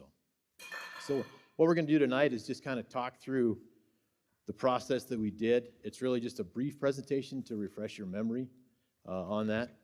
But we talked about what are the challenges, what are the goals, and what are the givens. So what are those things that we really need to make sure happen and that we're going to take care of. Keep in mind, this is a preliminary architecture report. It's not final. It's just something to get started, to get the costs down, to get a size down, to look at the program, and just get something out there. So our part of this is complete for right now. And so down the road, if the commissioners decide to go back out for other design teams, they'll pick up what we've put together. Of course, we're going to throw our name in the hat too, to do that. First thing we talked about is just the site, and it's a great site. This site was donated to the county, and so this is the site we were given. A lot of the times in a preliminary architecture report, we look at 3 or 4 sites. We have the opportunity to place a building on each of those sites and see what works best. But since this was given, it's a great site. We're able to orient the building on an east-west axis, which is pretty simple. It's what our ancestors did, taking advantage of that natural passive solar, natural winds. I'm from eastern Montana, so winds are plenty up there. And so even the right way to swing a door so that it doesn't rip your arm off when you open your door. So, and recycled, repurposed products. We practice, again, I grew up on a ranch. And so just being mindful, being smart of not only the building, but its use, but what are the materials that are in it too? And how does this building take care of itself so that the county doesn't have to? So with that, we came up with, as a base model, about 16,320 square feet is that. And so our next plan will go into, actually is the plan, but just as a site overview. I can't shoot this on the TV, but this is the road coming in. Highway is right here, 287. Road comes in. The first intersection is right here. That new pump house is right over here. It kind of sits right at the end of that gully that's coming in. And so we would have riprap all the way around here. We don't have it shown in this scenario, but it would have riprap in there. And so it would still maintain that natural waterway that's going and not affect the building. So working with our civil engineers, we figured that out in order to make that site work and do what it needs to do. We also have a helicopter. You can see that big H. That's a helicopter landing pad. So that circle that's on there is actually the rotor wash. So we just need to make sure we're clear of any rotor wash as that comes in. So it's a great spot for a helicopter to come in and take individuals to the hospital as needed. Just kind of working our round. We've got public parking out front, staff parking in the back, and then our sheriff parking is on the right or the east side of there. We have a spot for 2,880 square feet of expansion on the west side. And so whatever that may be, I know that we do have a spot for one snowplow truck for TJ in there. He had requested a spot for that, so we've got that in there too. So the next step is looking at the program requirements. And so when we do that, we look at each individual section or each department that's going to be placed in the building. And so I know this is tough to read from some of you in the further back, but it's a search and rescue department, fire, ambulance/EMS, sheriff. We also have a living component on the second level, so there'll be kind of a bunk area, if you will. And then just all the other, and so it's all the secure rooms, all the support spaces that are necessary to make the building happen. All told, that came down to 16,836 when we tallied up this program. And then we added about another 21,000 square feet of just site improvements. So from the helicopter pad to just all the different parking areas. So looking at just in a nice big floor plan look, again, this is the 16,000 square foot. This is the base model. You can see the upper right is future expansion, as well as to the far left. And so the far left being your west, north is straight up. So in looking at, I'll just start on the west side at the ambulance. That's the blue. So we've got 4 bays for ambulances. We've got fire. There are 6 bays in there. And so, of course, with DNRC trucks and some of the small 1 tons that you would have as brush trucks, probably get a few more than 6 units inside there. But it's still plenty of room in there to support. We have 2 search and rescue bays as well as a big storage area behind them, which is right here. A good mechanical room, which actually includes a self-contained breathing apparatus compressor room, so they could be able to do that.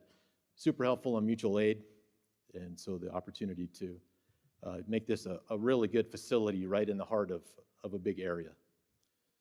Moving inside, we've got an emergency operations center and a community room. So if it becomes a major issue, this door could be opened and it could flow into that and use that. There are some logistics with that have to be ironed out for that to happen. There's a meeting room, and that idea is that meeting room would be for the commission. So they could come down and have meetings in the building with constituents down here. Across the bottom, we have 3 dedicated offices. There's an ambulance office, fire office, and a search and rescue office. So each of those individuals, the captains that run those, are able to have their paperwork spots. We did that. Just north of the community room is a kitchen that serves that community room. And so again, that could be a polling place, for example. So I just learned tonight that you go to Toston to poll or to vote. And so maybe that now could happen down here. Yeah. And then we have toilets lined up all along here. So they're all individual toilets now, which then brings us to the sheriff's side. And so the yellow is sheriff. This public entry would be open 24/7. So that's an unlocked entry, knowing that it's not going to be staffed by deputies all the time. There will be information on how to get a hold of a deputy if somebody has to get to that point and get there and call them so the deputy can meet them back at the facility. Going into here, we have the patrol room. So deputies would be here. Sergeant, captain offices. We have a couple interview rooms.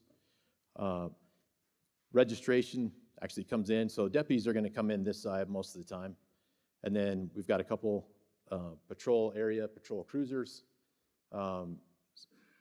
there as well, and then an evidence with some storage. And so we tried to get as much into the building as we could to make it is. Our idea is that this would be a pre-engineered metal building.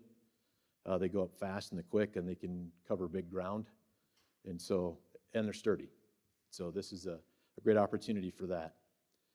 Next slide just shows that upper level apartment area, if you will. So we've got a day room, a couple of bedrooms up there as well, and a shower with a kitchenette, of course. So kind of like Nicole was talking about an ADU a little while ago, accessory dwelling unit. It's kind of the same. That'd be about the same idea as an accessory dwelling unit. These are the images that you have already seen. We looked at these. I was kidding Tim about the Ford F-150s. I'm a Dodge guy, and so I just told him, oh, they're all on jacks. So, but it's just a model thing with our software. But anyway, the idea is that these buildings, we could set them up for PV arrays on them, which is what this is up here. So we've got great opportunity for PV array. This is CalWall, so it's a translucent wall system, so it brings in natural daylight. You don't have to clean that glass. It's blast resistant, that kind of thing. So we use it on a lot of projects just to get that natural daylight in. If you've been into Manhattan School, their gymnasium has it all on the end, so we put that in there as well. Just another shot. This is looking on the north side. So again, these bays go all the way through, except for the sheriff's bay are just the 2 doors on that east end. And then just for fun, this is not in the PAR, but we can't leave stuff alone. And so we just had a little fun in the office and put a different roof on it. It's the same looking, same floor plan, everything. We just wanted to add a little different flavor to it to get an idea. The Fords are still on jacks. And then this is that north look again. So just circling back to the base option, because this now gets into where we are on our estimate. So an estimate of probable cost of construction is always a part of the PAR because the county needs to know where to start, or any owner. And so that's the purpose of this. Bear in mind, this number now is a year old. And so when we get to that, I'll talk about, what do we use for inflation? What is that in this area? What do we think that inflation is going to be? Sorry, I keep walking in front of. And then so to the left is 2,880 square feet, is that addition. And we did not do any expansion on that future yet on the sheriff's office because at the time we didn't have enough stuff that we could put in there. But we wanted to leave room for it. And so that's why that's just earmarked right now without a square foot number on it. So looking at this as the base, so this is if we were to build that ambulance bay with it. So this is 19,200 square feet. This is a big building. It's got a fire sprinkler in it because it's big. And so when we added this all up a year ago, we're at about $335 a square foot, or just about $6.5 million for the low side, what we think is the low side. The high side ends up being about $417 a square foot, or $8 million, just over $8 million.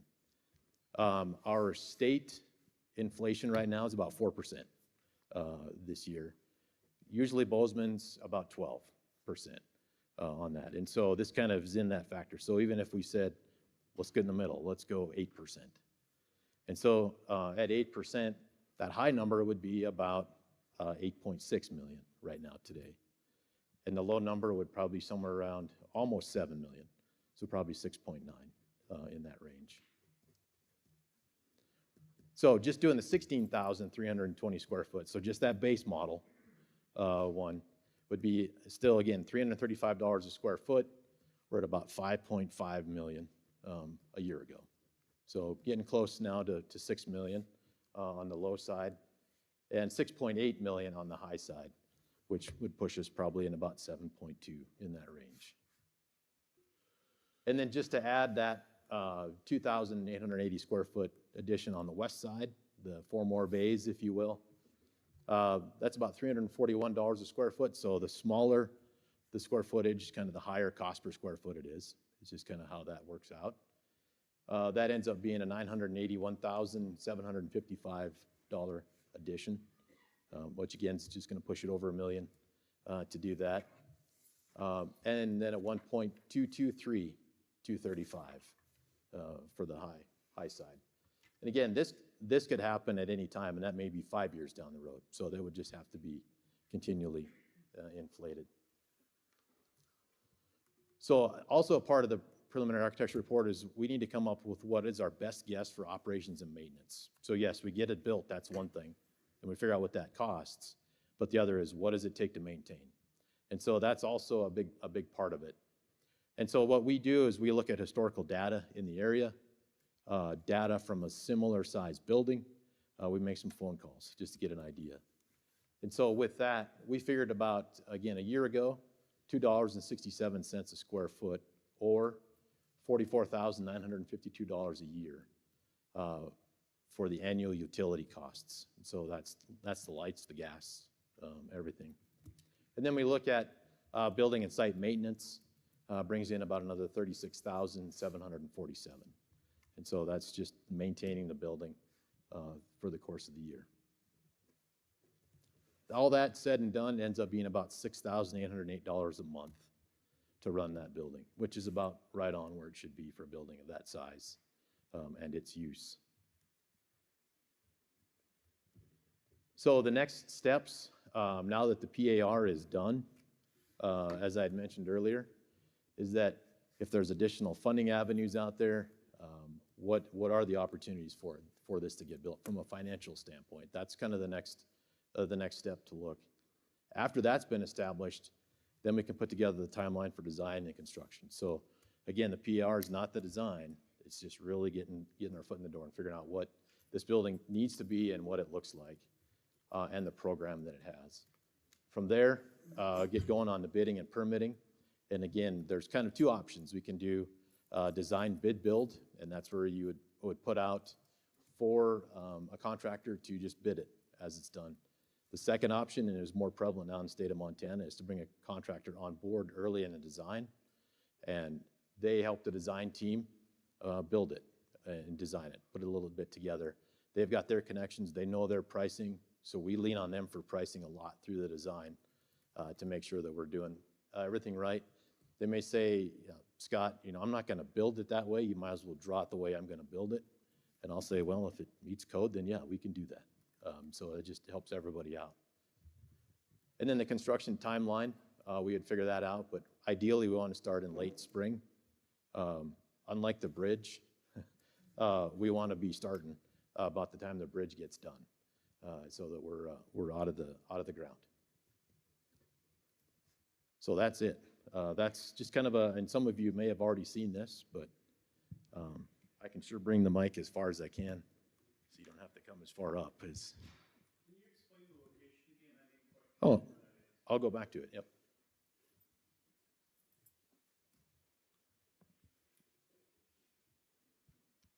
Yeah, so right here, so this is that, there's a pair of green gates down here.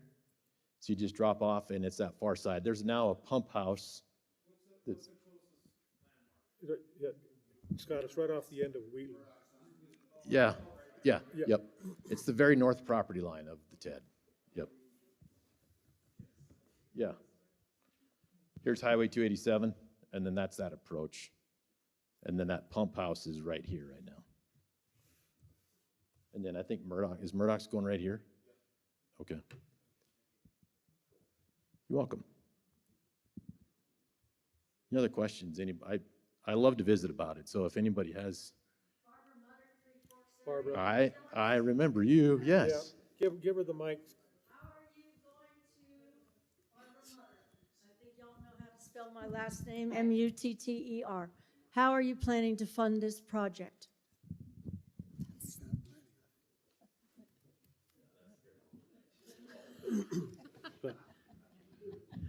That's why we're here tonight. That's the $8 million question, right? So I can say that, the county, we have saved some money, and but the rest of it will either have to come through some type of a grant funding to do it, or we'll have to bond the project. I think those are our options. Scott, anything else? No, that's correct, yeah. Okay. So, and that's what we're here to ask you tonight. What's your guys' feeling on it? If you think that you want to move ahead with this project, we'll do everything we can to try to make that happen. If you feel that this is something that's not within your reach, then there's no use us all spinning our wheels on a project that nobody wants. I'm just being very frank.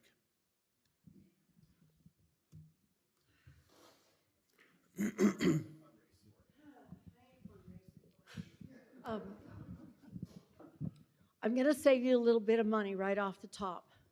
Take the helicopter pad out. Okay? The sheriffs know this. They know that we're on the scene of a traumatic motor vehicle accident.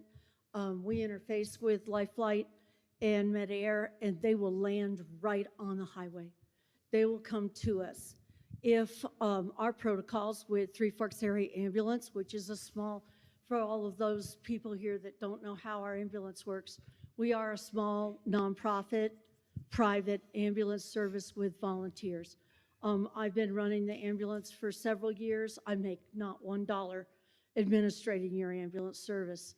I was 32 years in the fire service as an EMT firefighter, just so you know my background. Our protocols are, if our response time with a motor vehicle accident on 287 or I-90 or anywhere else in our service area, Willow Creek, if it's less than 45 minutes for us to transport, we don't call for a helicopter, we'll cancel the helicopter. That's from our medical control, Dr. Bear. We'll take the patient ourselves in. Or if it's a traumatic accident like we've experienced on I-90, and the response time to the hospital for the ambulance is over 45 minutes, we'll call for Med-Air or Life Flight to fly in. They'll land, they can land. The fire department usually sets up our LZ for us, and we're not going to take a patient from I-90 to this site. So I saved you a little bit of money right off the top on that one. People are really taxed. Am I speaking wrong here? I feel like we're really taxed to the limit, and going to a bond, I'm just not sure how well it's going to go over with the public.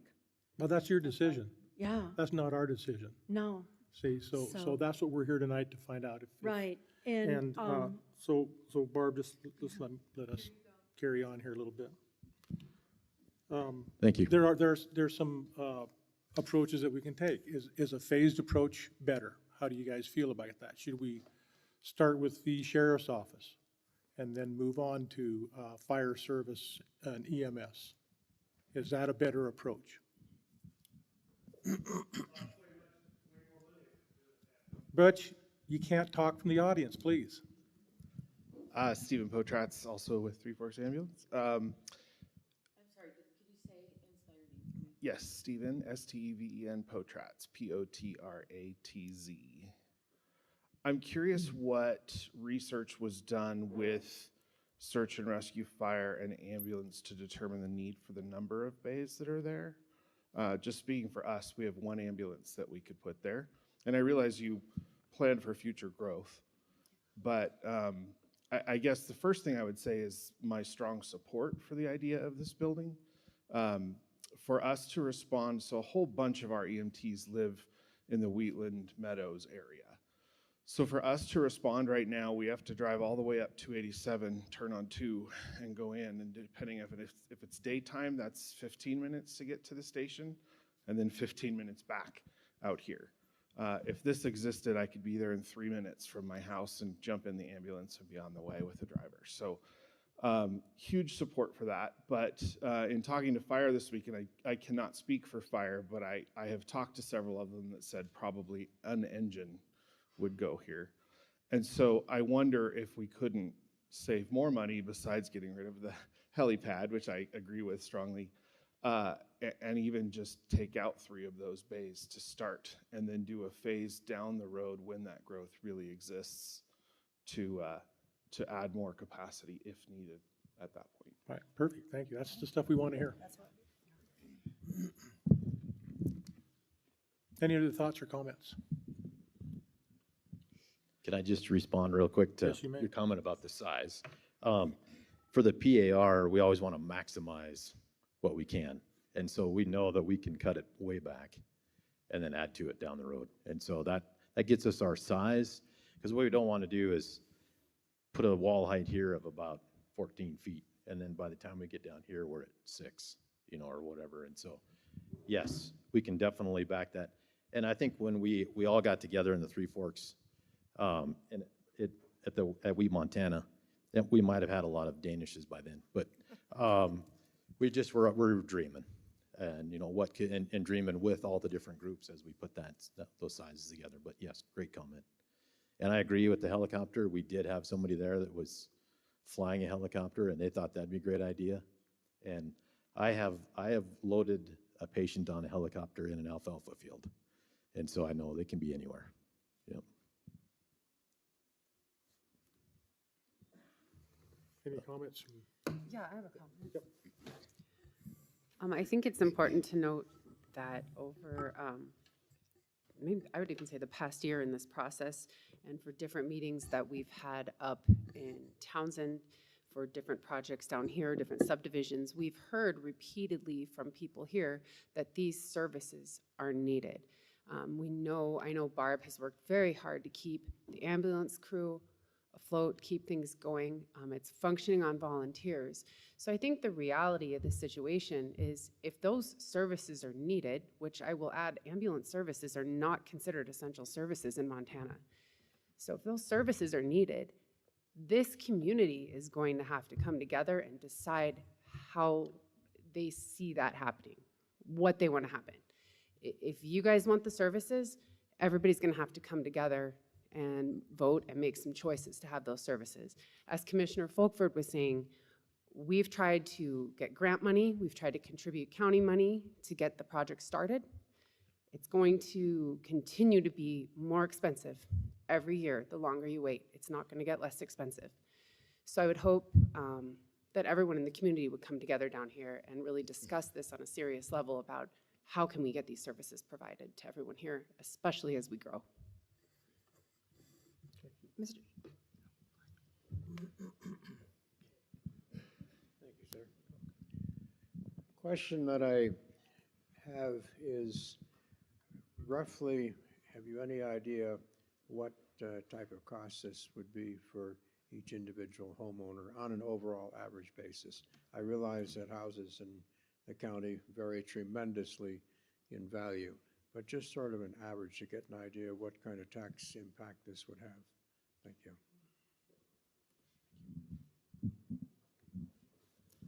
Yeah, I mean, now, I guess, after listening to Scott's presentation, since the cost of the overall project has just gone up 8%, I would imagine that by the time we get that number to you guys, it's probably gonna go up another couple of percent.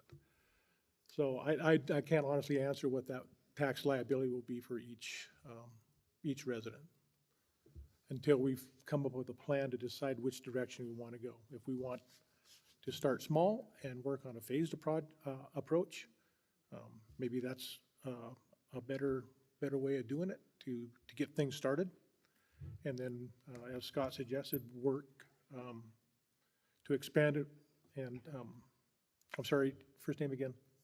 Yeah, suggested as the need arises as we move forward, maybe that's a better way of doing it.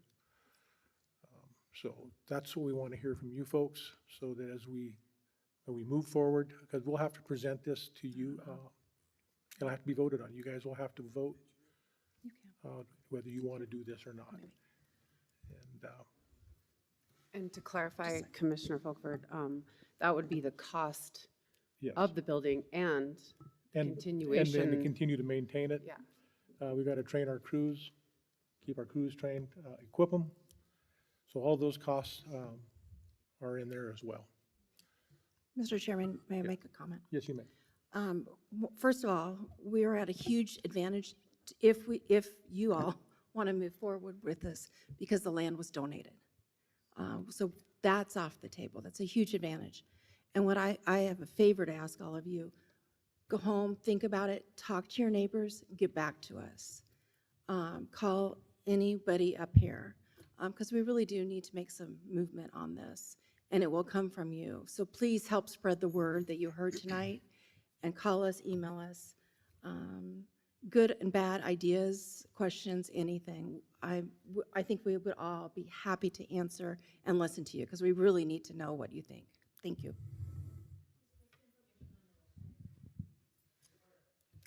Yeah, I believe that it is. It is, yeah, yeah. Yes, the county. Yep.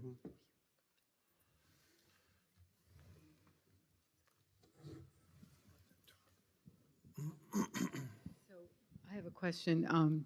So with the mill levy. Oh, I'm sorry, Patricia Rice, R-E-I-S-S. I belong to Peter.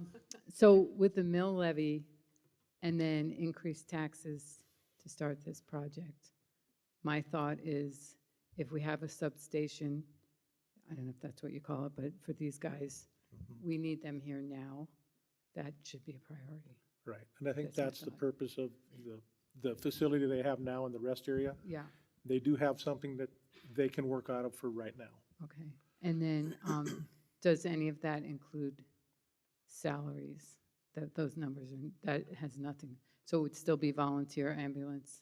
Well, see, workers. that's another question. So we've actually heard from several folks down here that said, we really want to have someone show up when we call. And so they're suggesting they would like to have a paid service.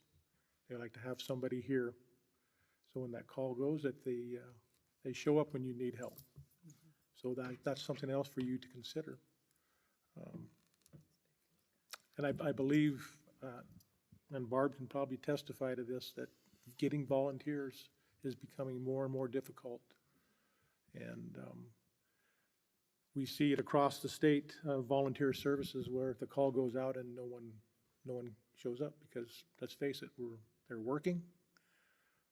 They have lives of their own. They have families that they need to consider as well.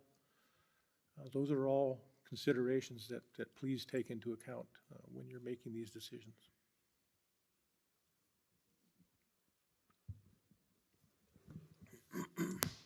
Butch Barton, B-A-R-T-O-N. Just for clarification, you guys are building the building, correct? No.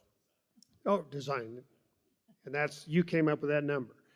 But that doesn't put anything in that building. That doesn't put ambulances or fire trucks or desks or computers or, so we still got to furnish that. And didn't we talk about that being almost as much as the building itself a year ago?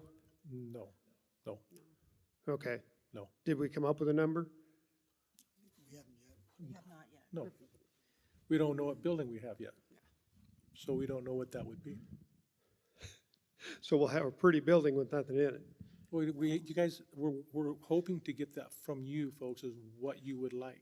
I understand So, that. so until we have that, how would we determine what needs to go in the building? How would we determine how deep we want to get into this till we know what kind of dollars we're talking about? That's for you folks to decide.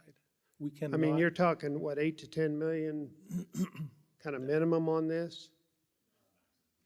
Maximum on this? Right. And we're going to spend another, I don't know, anybody got a ballpark on equipment in that building? It's got to be another couple, 3 million, I would think, minimum. Okay. Yep. So when you, not you, I guess specifically, but when we design a building, we like to figure about 10 to 15% for what's called FF&E, furniture, fixtures, and equipment. And what that is when we take the building and turn it upside down and shake it, whatever falls out, that's furniture, fixtures, and equipment. And so that is not included in this price. So, and of course, that's not going to include ambulances and fire trucks. Those will come from other locations. I'm guessing there might be a few new vehicles.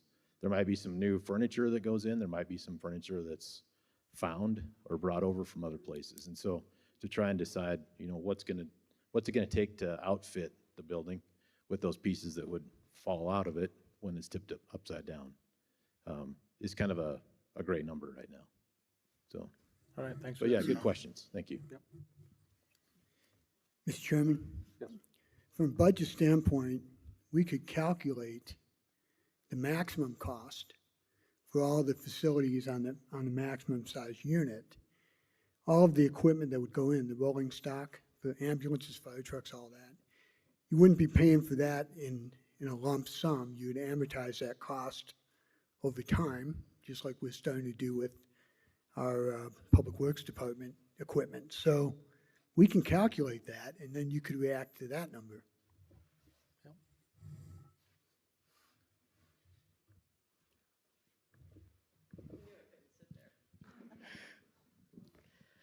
Is there any chance that the potential developers or the folks that are moving into our TED district, as in Murdoch's and such, they are going to have these services as well?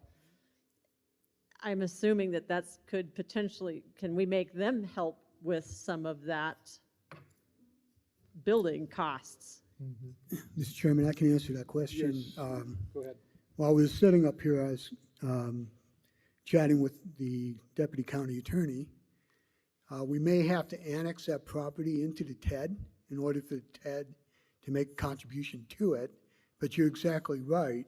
If you put an industry into that area, you're going to have workers. they could be subject to harm and need services, as well as law enforcement services and fire, all that. So that's certainly a consideration, but I think what we'd have to do is annex the property into the TED. Now, the property's already in the TED. It's already in the TED. So you don't have to. You don't have to annex the property. Yeah. If I remember right, the way the statute is written, that TED funds or increment funds can be used for the building. Is that right, Kay? Chairman Fulford, Deputy County Attorney Minor. Yes, this is really exciting. I love this stuff. So what we need to do is just obviously, when we establish the TED, the county identified the type of infrastructure that was deficient. Some of that infrastructure could be, and I don't have the TED document in front of me, but it's likely that we included things like fire protection, life safety services, stormwater, wastewater, water, transportation, etc. So once you have those types of infrastructure identified, then you look at the statutes that tell you how you can spend those TED monies, or TIF monies. And what you need to do next is, as Bill Jarocki mentioned in his earlier presentation, Chairman Fulford, he stated that we are accepting proposals or some sort of resolution that would be passed by the commissioners to pledge to use those TIF monies towards those specific costs. And those specific costs are outlined on Montana Code Annotated. And I can get you that exact pinpoint site to MCA. I look at it all the time, and just because I'm talking, I've forgotten it. Yep. But, pardon me, Chairman Fulford, we have right here what is in our TED document specifically: water and wastewater, transportation, connectivity, life safety facilities, fire and police, helicopter pad, which we are very aware of the objections to, and of course utility improvements, broadband extensions, natural gas services, etc. So Chairman Fulford, there's ample opportunity to utilize those TIF funds for this type of project. Yeah. So Mickey, yes, is the answer to your question. But we need to develop our TED so that TIF funding is there for us to use. So chicken and the egg thing, right? Scott? Oh, sorry, Peter. Thank you. I definitely am not an economist, but I'm going to ask you a question. If we're talking $8 million, for one thing, would the cost of this building be spread amongst all taxpayers in Broadwater County or just in our area? And secondly, if we take 8 million and divide it by 5,000 roughly resident addresses in the county, that's about $1,600, if I calculated it correctly, per family or per address. Now, are we talking about a situation that's over a period of time, like $100 a year or $300 a year in additional taxes? Because this would not be paid, I wouldn't imagine, cash up front. It'd have a mortgage on it, I think. So I'm kind of thinking that a lot of people here would be interested to know, are we talking about $100 additional taxes, $500, $1,000, $2,000 per year? Just, that's from a very uninformed economist. Right, and thank you, Peter. And there again, we need to have a starting point before we can give you that number. And I appreciate what you're saying. I think one thing that maybe here's another thing I need to mention. In the past, you guys have been very adamant about your tax funding here within the J24 district. You want to see it stay here in the J24 district, right? So my thought would be that if we build a facility, it is a J24 district facility.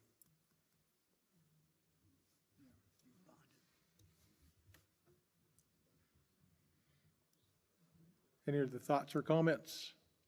Help us out. Give us an idea of the direction you might want to go.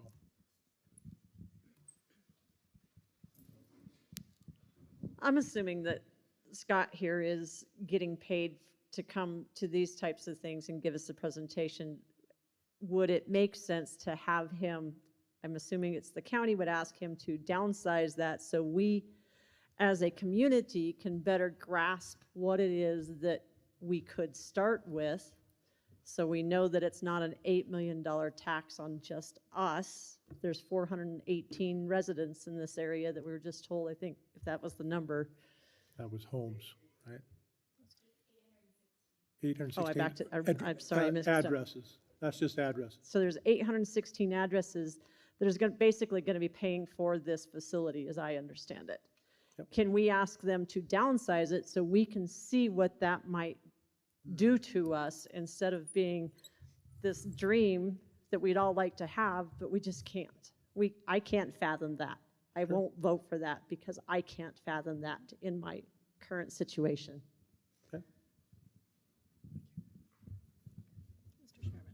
I'm sure that's something Scott can do for us. Yes, it is. And just for the record, our contract is done. We're here tonight pro bono. That's right. To do that, just to talk and help out where we can. And the same with this. We're happy to downsize it. Tim and I will on the way home probably even work on it. We don't have one of those fancy computer monitors like the sheriff does, but in our cars. But we do have a driver and 2 computers, and so. We are, in fact, I know, and I'm not going to speak for Tim, but I know his wheels are turning like mine of what we can do. But to do that, though, we would need your help, and we're happy to just do it pro bono to get it to a point that everybody's comfortable with, and get that put together. So what I've heard tonight already is that we can definitely cut down the garage side, as long as we have 1 ambulance, 1 snowplow, probably 2 fire trucks. At least, a tender and a brush truck at least in there, and some search and rescue. I'd probably leave the 2 search and rescue bays as it is, but we could certainly start cutting things back. And then that leaves us to really the community in the middle. Probably don't want to cut into that too much, and then visit with the sheriff's department about what could be maybe brought back a little bit, but all of it needs to be expandable in the future. And so we don't want to build ourselves in the corner. We won't, but the generations that come after us will wonder why we did that. And so just to make sure that we plan it for that future growth. So. Yeah, thank you. That was kind of my point. Whatever we decide on, we want to make sure that we can expand it in the future. Any other thoughts or comments? This gentleman brought up a really good point. I know we're all going back and forth of what's the volume. Say, okay, so it's 10 million. We all decide it's 10 million. Is it all paid for in 1 year, or is it paid in 15 years, 30? I don't know how that works. Yeah. You'd capitalize the expense over time and probably pass a bond, and then have bond payments for 20 or 30 years, depending on what source of capital you use. And we can leverage other resources as well around that bond. So the debt you would incur would be the last thing. That would be the gap financing. We try to find every other dollar we can find from other sources. Gotcha. I mean, I understand what you're saying, but as far as you're saying, you want us to, what do we want? Well, we don't know because we're trying to determine out of pocket every year. That's kind of how we need to be, or me. I need to know how much I'm going to pay out of pocket for, say, a $10 million building over the next 20 years. We kind of need to work backwards instead of, let's put $100,000 or 100, much larger, but we don't know what it costs us per year before we even know what to ask for. Commissioner Rickmer always says it's figure outable, and I'll echo that. First thing we want to do is we want to see what the downsized facility looks like. Then we want to know what it's going to take to fill it with all the equipment that you want. Then we're going to look at what the capital requirements are, and then we'll be able to come back to what the per customer cost will be. If this is in the TED and you're going to have businesses there, you're going to share the expense, not residents will share the expense with businesses.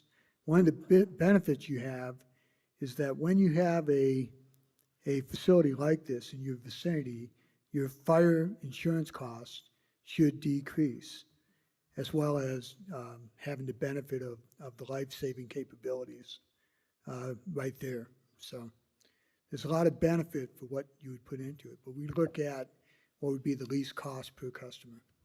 Gotcha. Thank you. He is correct. If you live within 5 miles of this new facility, your ISO rating for your private home taxes, fire insurance would decrease, and your ISO rating would go down. Dale, do you know what your ISO rating is out here? It used to be a rural 7, but I think you lost your rural 7. So do you know what yours is, Steve? Okay. Anyway, 5-mile radius, I did do the ISO rating for Three Forks City several times while I was on the fire department. In a 5-mile radial area of all those homes around that facility, your homeowner insurance should go down with your ISO rating going down with that. You are correct on that. Thank you, Barb. Not a lot of people here tonight. I suggest that maybe we come together for another meeting that's just going to, we can get this out to our community and maybe have more homeowners come in with the sheriffs and get search and rescue here. Dale's here from the Rural Fire Board, but maybe get the fire chief or Charles, the assistant fire chief, to come. Maybe have another community meeting about this in not too long a timeline and come together again and have more property owners here to look at this situation. The ambulance service is not an essential service. I just want to say one thing to add on Lindsay. We are not considered an essential service, and what that means is we don't get a tax base.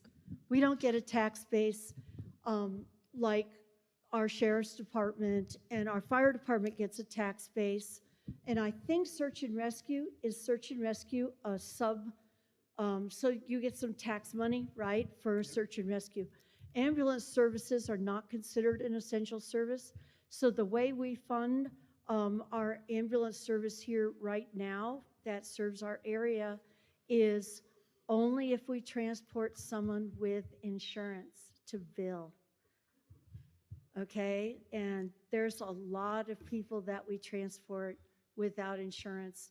I have $101,000 in collections right now. And honestly, the ambulance, I'm the treasurer on the board. I pay out anywhere from $6,000 to $8,000 a month to keep the doors open to serve, and we have a volunteer crew. And I know we don't make every call. People are working and they have their own lives. The volunteer fire department, they're volunteers as well. And believe me, I want to see something change. I believe our community is growing in such a way, we need to have an ambulance service staffed where you're going to be able to meet those medical and traumatic injuries 100%. And right now, we really can't. We are making about 90% of those calls, but we miss some. And it's a long time for AMR to come out of Bozeman for that person that may have that heart attack on Price Road. It's, it's hard. It's really hard. I do offer scholarships. The average cost for an EMT course is $1,200. Who's going to be able to pay $1,200 out of your pocket to come and volunteer? Those days are over. I do offer scholarships, trying to get more people to come out on the ambulance, but I think the community also needs to understand what the emergency services, where we're at and where we need to go. We can't sustain this. The growth is happening too much. We've got to do something better. So everybody deserves to have the sheriff show up if you have something happening and have an ambulance and a fire truck. We just deserve that as Americans. So I don't know where we're going, but here you go. Thank you. Thanks, Barb. Steve Kirk on Old Town. I am within 5 miles, but right now it's 20 miles. Oh, well done. I'm actually less than 2 miles from town. Well played, Steve. how's all this gonna work with the fire and ambulance and everything that's in town? Is it gonna be split? Is it gonna be? In Cause they town- take care of in- everything out here now. You said Townsend, Steve? You said in Townsend? No, in town, Yeah. yeah. Right in now, this Freeport. is a shared jurisdiction with the fire department.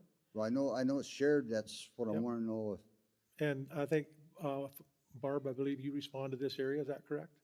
yeah, Yep, so, We respond to Road 101. yeah. yep, We go up to Cardwell Hill, we cover all of Willow Creek, we go all the way to Logan, we go down to Madison, all the way to Gray Cliff, and the city of Three Forks. yep. But that's what I'm wondering, they've got all that in town now. Mhm. Are we gonna split part of that and bring it out, put it in this, or is it gonna be separate, or? Don't know. Well, that's, That, yeah. you know, I mean, that's, Those are discussions down the road that we Well, all need to have as well. but with the two units and that close together, this could be a lot smaller. Mhm. Other than the sheriff, all he needs is just a closet there. But, I mean, law enforcement needs it out down here. And that's gonna be some way to get more deputies down here, is if they got someplace to work out of. But if we got a smaller rest of that building, we still got one in town, we don't need a whole lot here. Right. Just something for quick Sure. response. Yeah, I agree. I just don't want to see us get in a situation where we build the cracker box and as soon as it's built, we've outgrown it. So I just want everybody to think about what we think we need to do. Any other comments, thoughts, questions? Chairman Folkford, I have one. Yes. Just thinking about this, are we still staffing it? Do we still, as the base plan, still need to provide a dwelling opportunity? Or can that come down the road as well? What's everybody's thought on that? As we start to lay out this next plan, that's something we need to also think about. Mickey, we're gonna have to buy a new pair of Mickey's coming. shoes, I think. You won the contest. With some law enforcement background, I'll say this, also flying airplanes on 15, 16-hour nonstop flights where we had double crew. I feel that it could be absolutely critically important after one of our law enforcement officers has been on scene for God knows how many hours, rather than having to drive all the way back up to Townsend where he or she could easily fall asleep on the way. I think that for the cost of something basic, that could be life-saving. Thank you. I would echo that. And I would also say that we ask our sheriff's department what it is that they are needing down here to help with the coverage. Sure. I think that's our first question. Okay, thank you. Thought I was done. So some things that, number one, we're gonna need, obviously, like I said, is that mill levy. Without that, there's no hope of having extra people or ever being able to grow with everything. Some of this, like the commissioners said, is gonna be up to you guys. There is a future, I mean, if it continues to grow like it has, there's a chance we're gonna need something like this. Some of that's unknown, but I mean, like it was said, you build something small and then 20 years down the road, when you need something like that, you don't have it, and now it's triple the cost of what he just said. It's just, we do have the office in the rest stop right now. That helps out. It's just some of those unknown things down the road that I can't predict. I don't know what's gonna happen. You know, right now, I would say the one thing I need is mill levy passed, so I can continue to, you know, try to my best to get people to actually live down here. Response times and things like that would be a lot faster. You know, if you guys decide to build something like that, we would use it. But we also kind of, Our undersheriff has a saying once in a while, we just get things done. So we kind of just make do with what we have sometimes. So it's just kind of how we work as law enforcement. If we have just that, we'll make it work. If you guys build us something like that, I know right now we'd be able to use some of it. And then down the road, if it continues to grow down here like it has the last 5-6 years, I mean, there's a chance that we're going to have more deputies living down here and more equipment and things like that, so they don't have to drive all the way to Townsend for certain things. There's certain things, though, that it's kind of hard to understand, but like evidence, I mean, it'd be nice to have a place to put it, but we kind of need it up there in the final spot because it has to be ready to go for trial. The judges, they're in Townsend. They're right there. They're not going to move down here. So, like, I know at one point there was a couple jail cells. I don't see them anymore. We don't really need that, I don't think, but there's a chance down the road where we're going to have a sergeant down here, have a captain maybe down here, having a place to interview people, get out, write reports, having a place, you know, you guys know how it snows down here and the wind blows once in a while, be able to park a car and let it thaw out, things like that. So, but I'd say the most important thing for me right now is the mill levy, because without that, I can't do anything with that. But I hope that somewhat answers your question.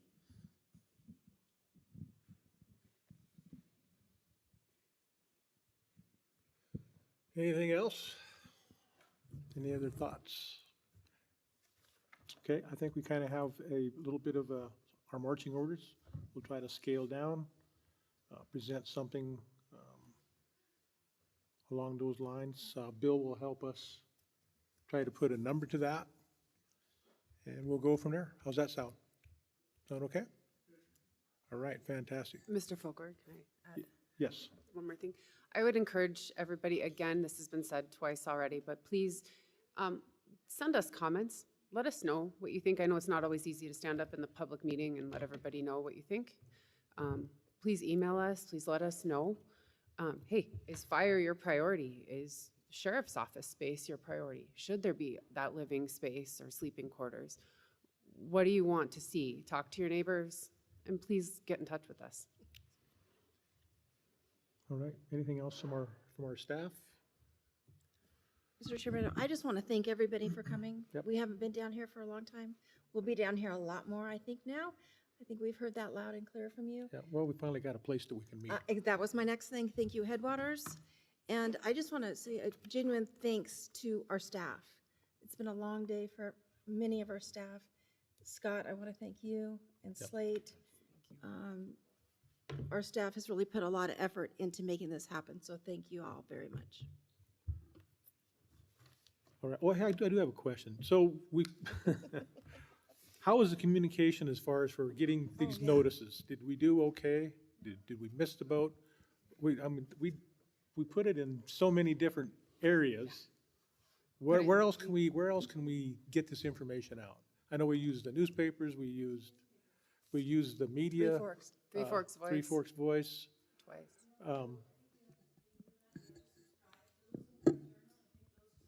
Okay, Lewis and Clark Journal. okay. The one down here? All right, maybe we can rent some space on that. That's a good idea. Are you all signed up for the Text My Gov feature from the county? We did send out a message on that as well. Did anybody get that? You didn't get it? Okay. Interesting. Are you Okay. signed up to get our weekly emails about our commission agenda? Okay. Okay. That's an easy, you can reach out to us. We'll get you on the email list. So every single week you will get the commission agenda emailed to you. The best solution would be a regular schedule. Now that we're here. The first Wednesday. Okay. First month of the quarter, you're always here. Yep.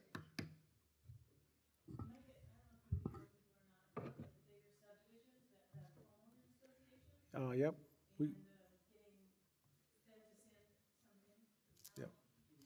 We do have an email list, and that's, like tonight, if you signed in and gave us your email, we We have compiled that, and we generally try to send that out to all of those emails that we've compiled. Anything else that you can think of that help us get this information out better? We really are trying, you guys, just so you know. Okay. Good idea. Not a bad idea. Okay. All right. Yeah. All right, anything else come before the commission? You're very welcome. Thank you for attending. All right. Okay, we're adjourned. Thank you. I thought of that earlier to bring your gavel. I know. I thought of it twice.